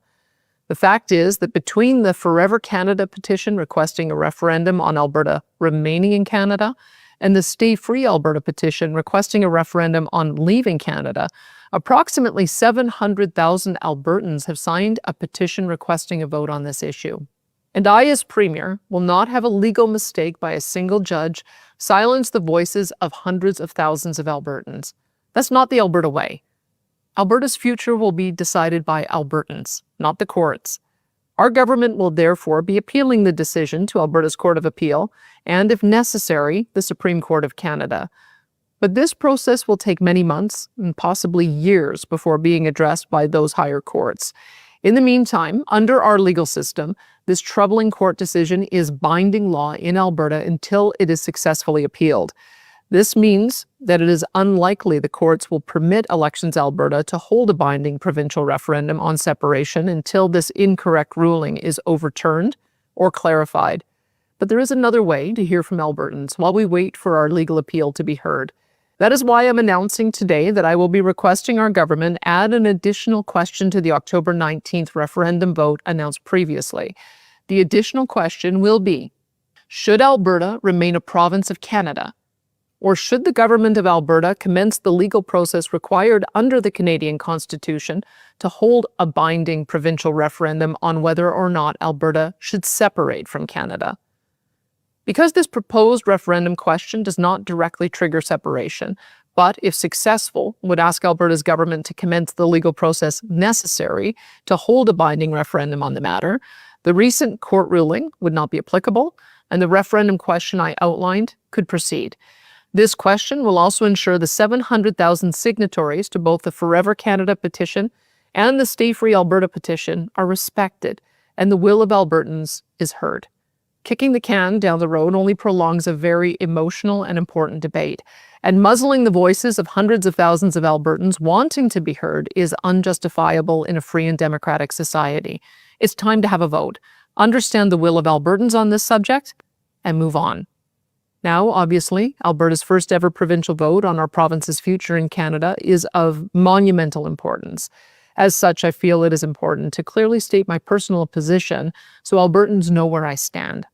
I first want to assure Albertans that our government will respect the outcome and direction received on all of the referendum questions being voted on this October 19th. Our government has already launched the website, albertareferendum2026.ca, with a significant amount of background information on the immigration and constitutional questions previously announced, and I hope every Albertan will take the time to explore that website in detail. As to the specific issue of separation, I have repeatedly stated that the position of the UCP caucus and UCP government is to build a strong and sovereign Alberta within a united Canada. I have never deviated from that position, and I will not do so now.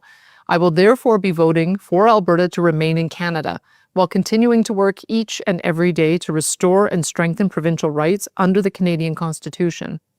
The fact is, Canada was founded on this very principle. Canada is very different from the United States and many other Western democracies. For example, the United States centralizes the majority of power and decision-making in its federal government.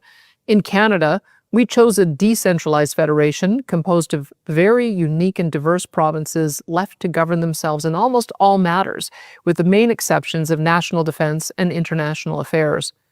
Over time, our federal government has sought to move towards a more centralized American-style system, with Ottawa attempting to take over many provincial areas of jurisdiction, using all manner of legislative, judicial, and financial leverage.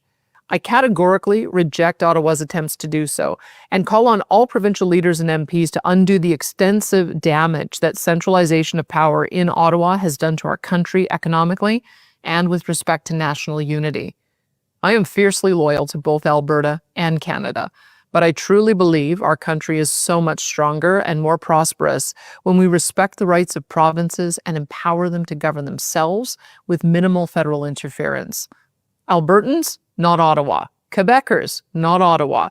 And all the other provinces must each be empowered to control our own direction and destiny, whether it's energy policy, agricultural practices, policing, firearms ownership, or how to administer our social programs. The days of Ottawa dictating and interfering in provincial affairs must come to an end. The future economic success and unity of our country depends on it. When I was first elected Premier, I was very concerned that it would be almost impossible to restore provincial rights stolen from Alberta and other provinces by the Trudeau-Singh government in Ottawa. However, our government went to work anyway to see if we could.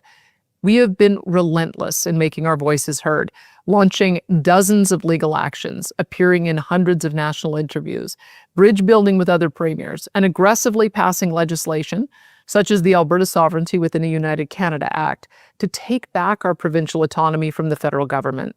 We ran extensive advertising campaigns against the destructive net zero electricity regulations, as well as the catastrophic oil and gas production cap, in order to persuade our fellow Canadians that Trudeau's anti-Alberta agenda was also anti-Canadian and was destroying the unity, energy, and economic future of our nation.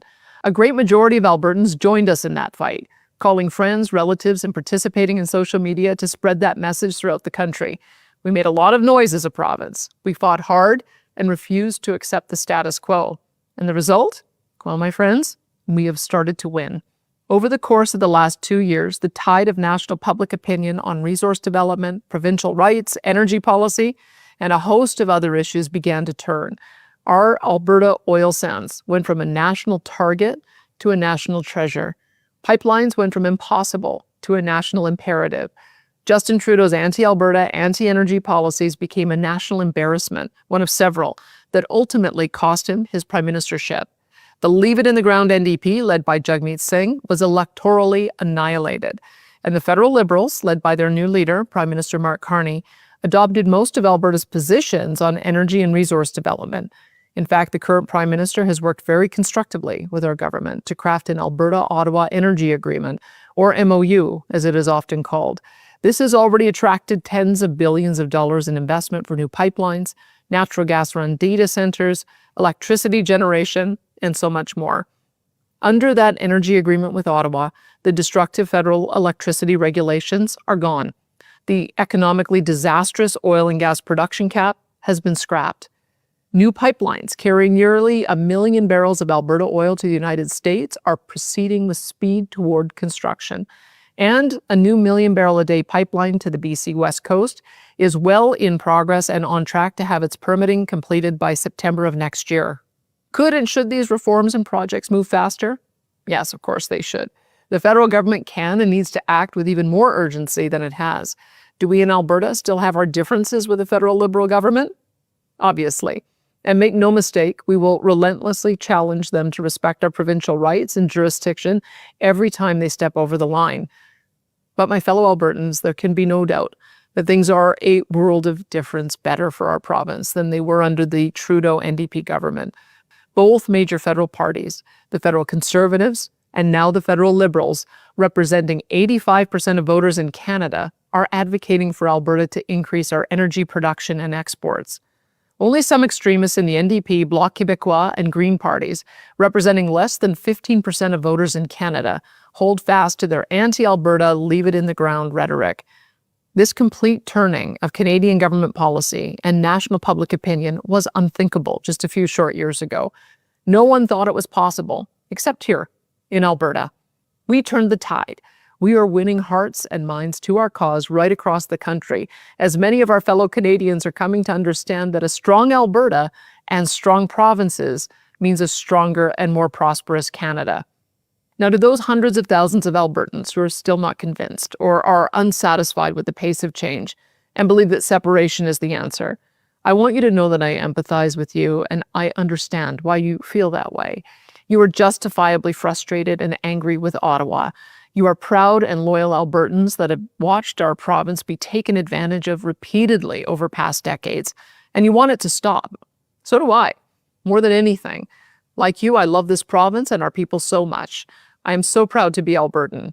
But I ask you to please consider joining me to vote for Alberta to remain in Canada and not give up on our beautiful country just as we're gaining respect and the tide has turned in our favor. Not when our fellow Canadians, even those that may support different political parties, are nonetheless supporting Alberta's vision for a prosperous, energy-rich nation with strong provinces building a Canada we can be proud of again. In my view, now is not the time to give up hope in our country, not when we have fought so hard for so long and come so far. I believe Canada can still work. I believe it's working better every day, and it can work even better in the future if we keep fighting together for it. Together with our fellow Canadians, we have built a Canada that is loved and respected all over the world. Our men and women have died together, fighting for our freedoms and the safety of hundreds of millions around the globe.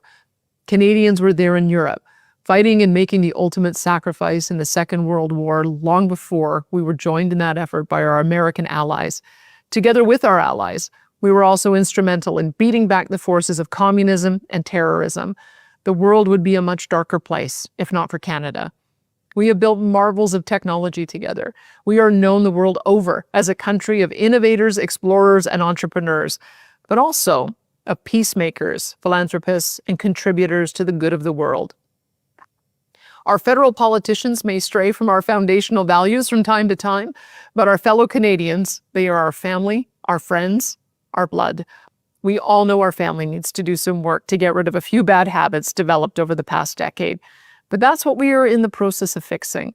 Now is the time to double down and fight even harder for the prosperity and change we want to see in our country. Because Albertans are at our best when we are hard at work getting things done for each other and our families, solving problems, serving our communities, creating and innovating, building a stronger Alberta and a stronger Canada. And now is our chance to do so, finally with a Chinook wind at our backs instead of a winter blizzard in our face. Finally, I wish to speak with those of you who already agree with me that Alberta should remain in Canada. Let us guard against the trap of using division and demonization tactics against our fellow Albertans with whom we disagree on this matter. The vast majority of those advocating for separation love our province profoundly. Many are also proud Canadians that have simply lost hope that their families can flourish within Canada. So instead of attacking these loyal Albertans, let's work together to restore hope in their country again. Let's work together to hold Ottawa accountable for implementing the Alberta-Ottawa energy deal and get that pipeline built to the West Coast. Let's work together to get Ottawa to stand down on their unfair persecution of law-abiding gun owners. Let's work together to build an immigration system that helps support our economy while putting Alberta workers and taxpayers first. Let's demonstrate why Alberta can be stronger and more prosperous as a member of a renewed and unified Canada, one that is moving past the last 10 years to empower provinces to develop and export our resources and to govern our own provincial affairs free from federal interference. Let's use the power of hope and persuasion and reject the language of division and demonization. We are, after all, each other's neighbors, friends, and family. We must never let the voices of hatred and vilification divide us as a people. Because at the end of this debate, and when the referendum is over, we must come together to ensure that our beloved province continues to prosper. And that is my hope, that our beloved Alberta and Canada will remain forever strong and free. Thank you and good night.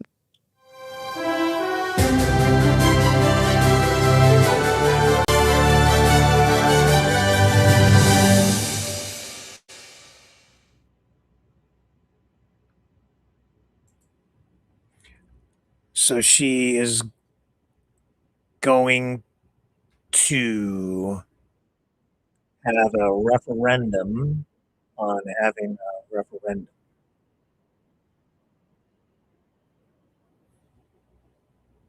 That's what it comes down to. So she has taken steps here with her government to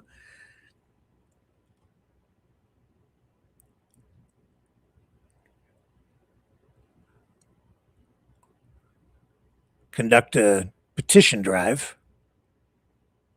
Not so much a petition, but I guess a dual petition drive. Which petition do you want to support? The Forever Canadian petition or the other petition on separation? And then she's saying that would then be the decision. The result of the referendum on the referendum would then be a binding order that would, if it triggers a referendum, that would be a binding thing. And then there would be a referendum at some point in the future, which would then be beyond legal challenge because the people would have spoken through a referendum process on having a referendum. But we just had a petition quashed by the court, because it was deemed unconstitutional because they didn't consult with First Nations. And this process is similar, but does this need First Nations consultation? I'm not sure. I don't know. That's a legal question. Does this mean there might be another lawsuit? Wouldn't surprise me a bit. Before we get to the fall and whatever happens with this referendum on a referendum, I'll tell you the campaign is going to start like now, immediately on this. In fact, it's kind of already started, hasn't it? Yeah.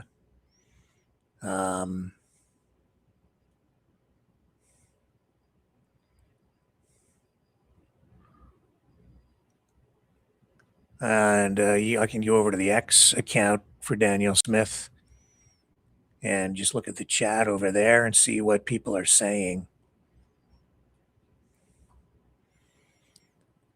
Red says, I won't believe the West Coast pipeline is happening until I see shovels in the ground. Just read Mark's book. He's one of them.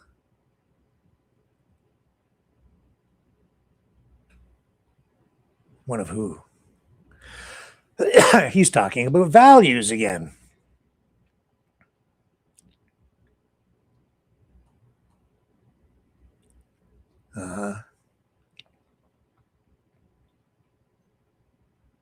Jason Levin. No surprise here. Ask a question about asking questions. Brian Everett. Carney and Pierre are globalists. November 7th, the CPC voted to keep the Liberals in power. Excuse me for coughing. Canadian Jennifer. It's too little too late. And will the pipelines ever happen? We are being placated. This is on Danielle Smith's X channel. Tea Time says, uneffing believable.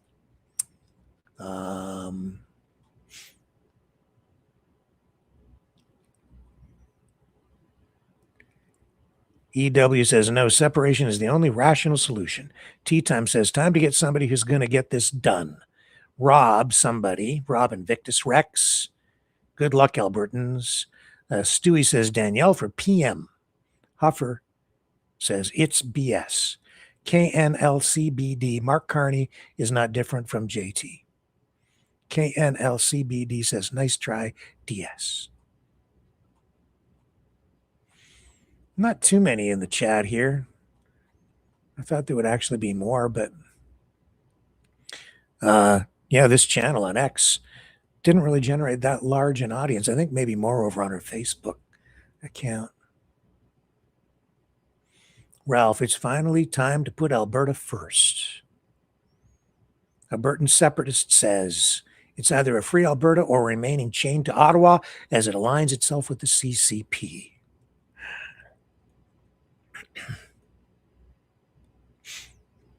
Right. Okay, if you say so. So a question on a question, a referendum on a referendum. Let's go to the Alberta Referendum 2026 website. I found it, and here it is. They're freshly minted, hot off the press, and now live, Alberta Referendum 2026.ca. Stand for a sovereign Alberta within a united Canada. And highlights these issues: constitutional questions, immigration questions. Again, informed Alberta has been built by people who stand up for what they believe in. From farmers and ranchers to energy workers, teachers, and nurses, Alberta is a place where people work towards something greater than themselves. A referendum. What is the 2026 referendum? A referendum is a direct vote where citizens are asked to vote yes or no on specific issues. Albertans are being asked to consider important questions about the future of the province. The 2026 referendum will be held on October 19th, with the Alberta government putting forward 9 questions for Albertans to vote on. The questions on the ballot come out of the Alberta Next panel's recommendations following extensive consultations with Albertans, subject matter experts, and policymakers from across the province as part of the Alberta Next Town Hall process. They've got the whole report that you can read if you go there. Why now? Alberta and Canada are at a crossroads.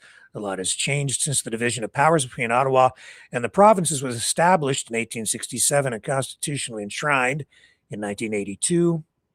As a country, we are facing different challenges than we were then, challenges that require empowering provinces to respond to the priorities of their citizens. It's time to modernize the constitutional balance of power across Canada so all provinces have the respect, autonomy, and tools they need to meet today's challenges head on. Talks about immigration policy over the last decade, leading to rapid population growth and significant increases in costs. It has impacted the government's ability to fund and effectively deliver social services across the province. It says we need change. The road ahead may be challenging, but we know we can collectively build a stronger future for our province. It's time to stand for taxpayers, stand for families, and stand for a stronger future for Albertans in a united Canada. Number of people, 600,000. Education, 600 million plus. Provincial programs, $1 billion plus. $1 billion plus spent annual on provincial programs for temporary residents. Youth unemployment rate, 15.6%. Maybe. The thing about these unemployment rates and all these stats is they are often manipulated. They can make the numbers say whatever they want. Depends on how you massage them. That's what they do with stats. So what are the questions? The questions in this referendum get to the heart of where we are now as a province and where we want to go, directly gauging public opinion about immigration policy and strengthening the province's constitutional position. And yeah, this is why this website raises all these different issues, is because all these different questions are going to be raised on the questionnaire, the referendum questionnaire, the referendum on a referendum. See the immigration questions, see the constitutional questions. You already know what the question is that is of most interest, which is, should there be a referendum? So this is the website for the referendum, the new one. And that is it. So that's where things stand tonight. I need time to digest and reflect before saying too much about what she said. A lot of things repeated, but it's new territory. I don't think Canada has ever dealt with anything like this in quite this way before. And now a referendum on a referendum. Is this productive? Will it just elongate the problem, the controversy, the division? I'll go to the Rumble chat. Just pick up a few of the comments. Stoic teacher binding. I'm not sure exactly what that means, but yeah, I'd say that idea here is to have the referendum on the referendum, and then the outcome of the referendum on the referendum will be binding. And if it's a vote for a referendum, then it would be a binding situation, theoretically, that the referendum would have to happen on separation.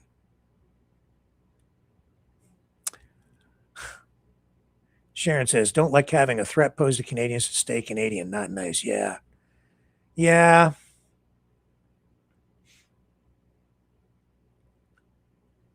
Dangerous Danielle says, Sharon, I don't trust secret separatists. Just be honest with us. Who is paying you? Yeah. And all these, I don't know what you're talking about, foreign interference. I don't see anything happening here. There's no credible evidence from the RCMP that there's any foreign interference. Yeah, there's no evidence of anything rising to the level of criminality. That's what that means. It doesn't mean that the United States doesn't have its fingers in this. What it's saying is that they haven't found any evidence of maybe an actual crime being committed to the level that it warrants charges, or maybe they're even afraid to lay charges because of the divisive, volatile nature of the environment right now. You don't want to go around arresting a bunch of people lest you get political pushback and accusations of political persecution. And they're going to treat this thing with kid gloves. They're going to give a lot of latitude to the separatists at this point. They're not going to go around arresting people because it'll make them look like authoritarian thugs. That's really not what Canada's about, but you go to a certain point, certain things, something's going to happen. Now, you do something that's just blatantly illegal, and you might get yourself charged, but I'm not sure that even this data breach and the use of the electors list inside the American MAGA political movement developed software for the Centurion Project, that 10X software, that's clearly showing that there's foreign involvement in all of this, not just because of the software being used, but because of the consultations, the meetings, the tailoring of the software specifically for this separatist movement so that they could then use what apparently is illegally obtained electoral data, your digital ID, your digital electoral ID, to track you, find you, target you, and then coerce you in the nicest of ways, beat you with a stick until you vote for separation. That's what that is. Centurion Project. I got into that last night. What else is being said over here in the chat? Yeah, Serge says, Sir John A. MacDonald is screaming tonight. I expect so, turning over in his grave. Yeah. Rod Dragon says, the question on the ballot isn't even clear. Well, none of it's actually entirely clear. We need absolute clarity on this before any separation takes place. But I don't think the separatists are too worried about that. I don't think they really want to follow the rules. They just want a referendum so that they can then say, see, it's the public will. It's democratic, and we're leaving. That's it. Screw the clarity. The issue of clarity, we don't need it. Clarity Act. Maureen says she knows Alberta won't separate. She just wants to stir up crap like Trump. Maybe. But the way this just continues to percolate, escalate, they're serious about it. And it's sick, and it's not genuine, and it's not really democratic, not the way this has happened. No, if they had been genuine about it and really democratic, they would have campaigned on it in the last election as a separatist party, which would have been the proper thing to do. But that's my opinion. Sharon, I hope Albertans love Canada more than separatists want to tear her down. Yeah, me too.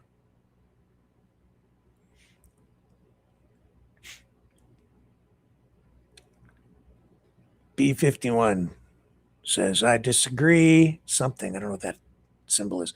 They won't get 9 questions. Sharon says, let us support Albertans who love this country. There's a good idea. Let us unite. Let us hold hands and sing. Yeah. Linda, distractions and division? Divid? I don't know what divid is. Ian says kitten gloves, right? Yeah. Kid gloves, soft gloves. He says it needs a furry paws to it. Yeah, maybe furry paws. Maybe just pause it somehow. Like cooler heads prevail. Is bum run Canada now, says Serge. I don't know what that means. And Linda, deflection from the data centers onto the referendum. Yeah, well, there's that too. There she is earlier in that promo saying, and we're building all these AI data centers. Isn't that great? And I'm not sure that people understand how much of an impact that is going to have on the communities where those things are built and the environment and the amount of energy they're going to suck up. And I think it's pretty crazy. My opinion is not fully formed on it yet, but it concerns me. All of that stuff. Burning up all that energy to mine for fake money, Bitcoin, and do other things.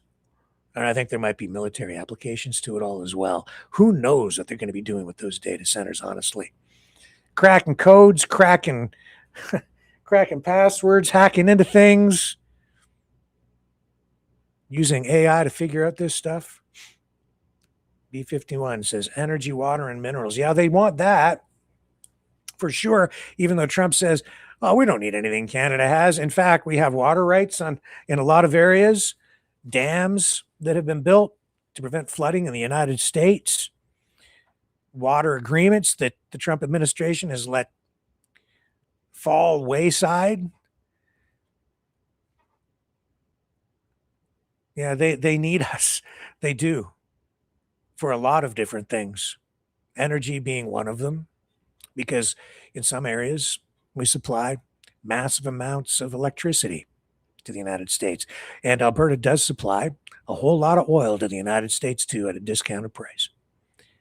And we have other things too that they actually do want, they do need. And there's no need, and it's not true that the whole, we subsidize Canada $200 billion a year. That's not true. They don't subsidize us at all. And he's referring to the trade deficit. That's not a subsidy. And the trade deficit doesn't really equate to an actual loss to the United States at all. It's a net positive gain on both sides, because what we send to the United States goes into the supply and production chain in an efficient, cost-efficient way, and it helps American industry grow. It's not a net negative. It's a net positive. Trump is taking the United States back to like the 1700s in terms of economic policy. And even before that, tariffs, restricted trade, zero-sum deals, rejecting the entire notion, honestly, of true free markets and putting all the power into the hands of oligarchs, a handful of very, very rich people who he is making even more powerful, and to the point where he literally is giving them a seat at the table of government during international negotiations with other countries on matters of not just trade, but also national security. An equal or maybe even larger voice at the table in China as they sat across from Xi Jinping and his negotiating team.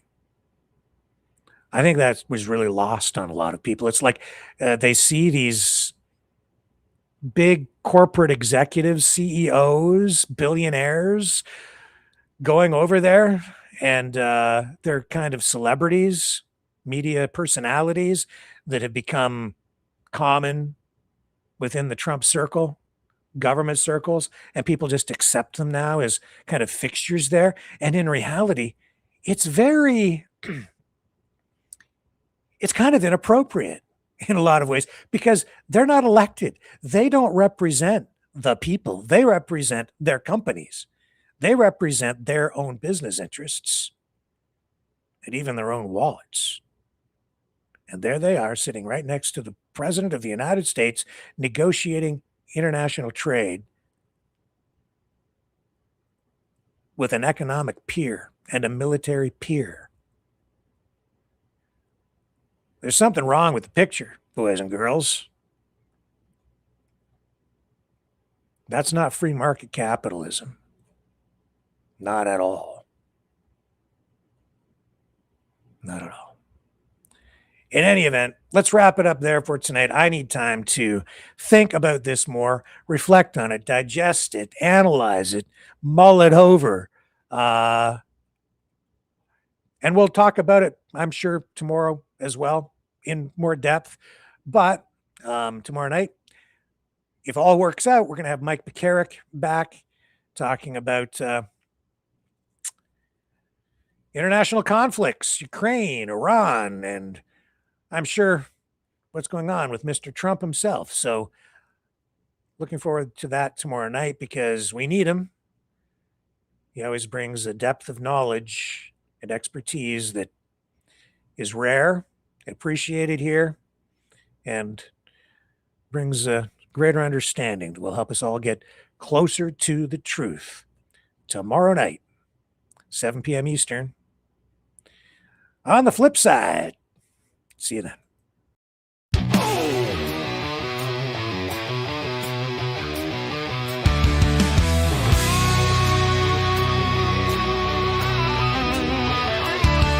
Didn't pick this fight, but here it came. Now our own are playing a traitor's game.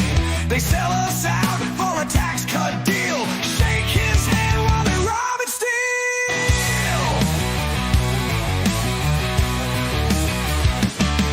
They call us blind, they call us weak, but they're the ones on their knees to the thief. Wave our flag while they burn it down, marching to the sound of a tyrant's crown.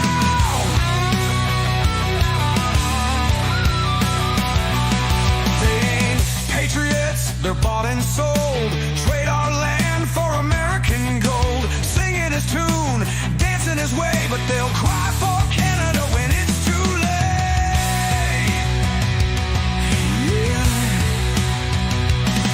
Trump traitors, selling us out, burning our home for a tax break now. They stand with the wolves, spit on the brave, but they'll beg for Canada when it's in its grave.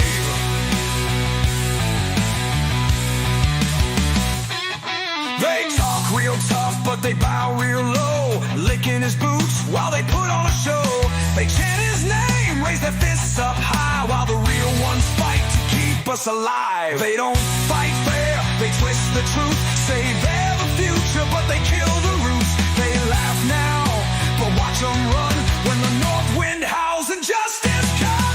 Traitors, selling us out, burning our home for a tax break now. They stand with the wolves, spit on the brave, but they'll beg for Canada when it's in its grave.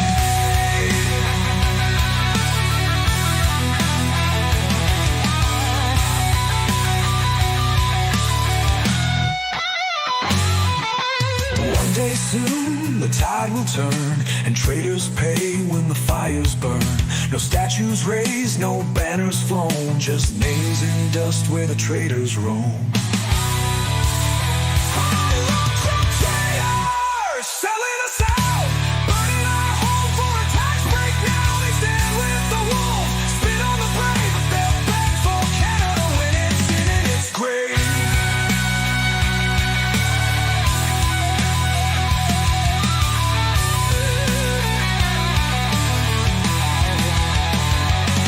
Trump traitors, Trump traitors.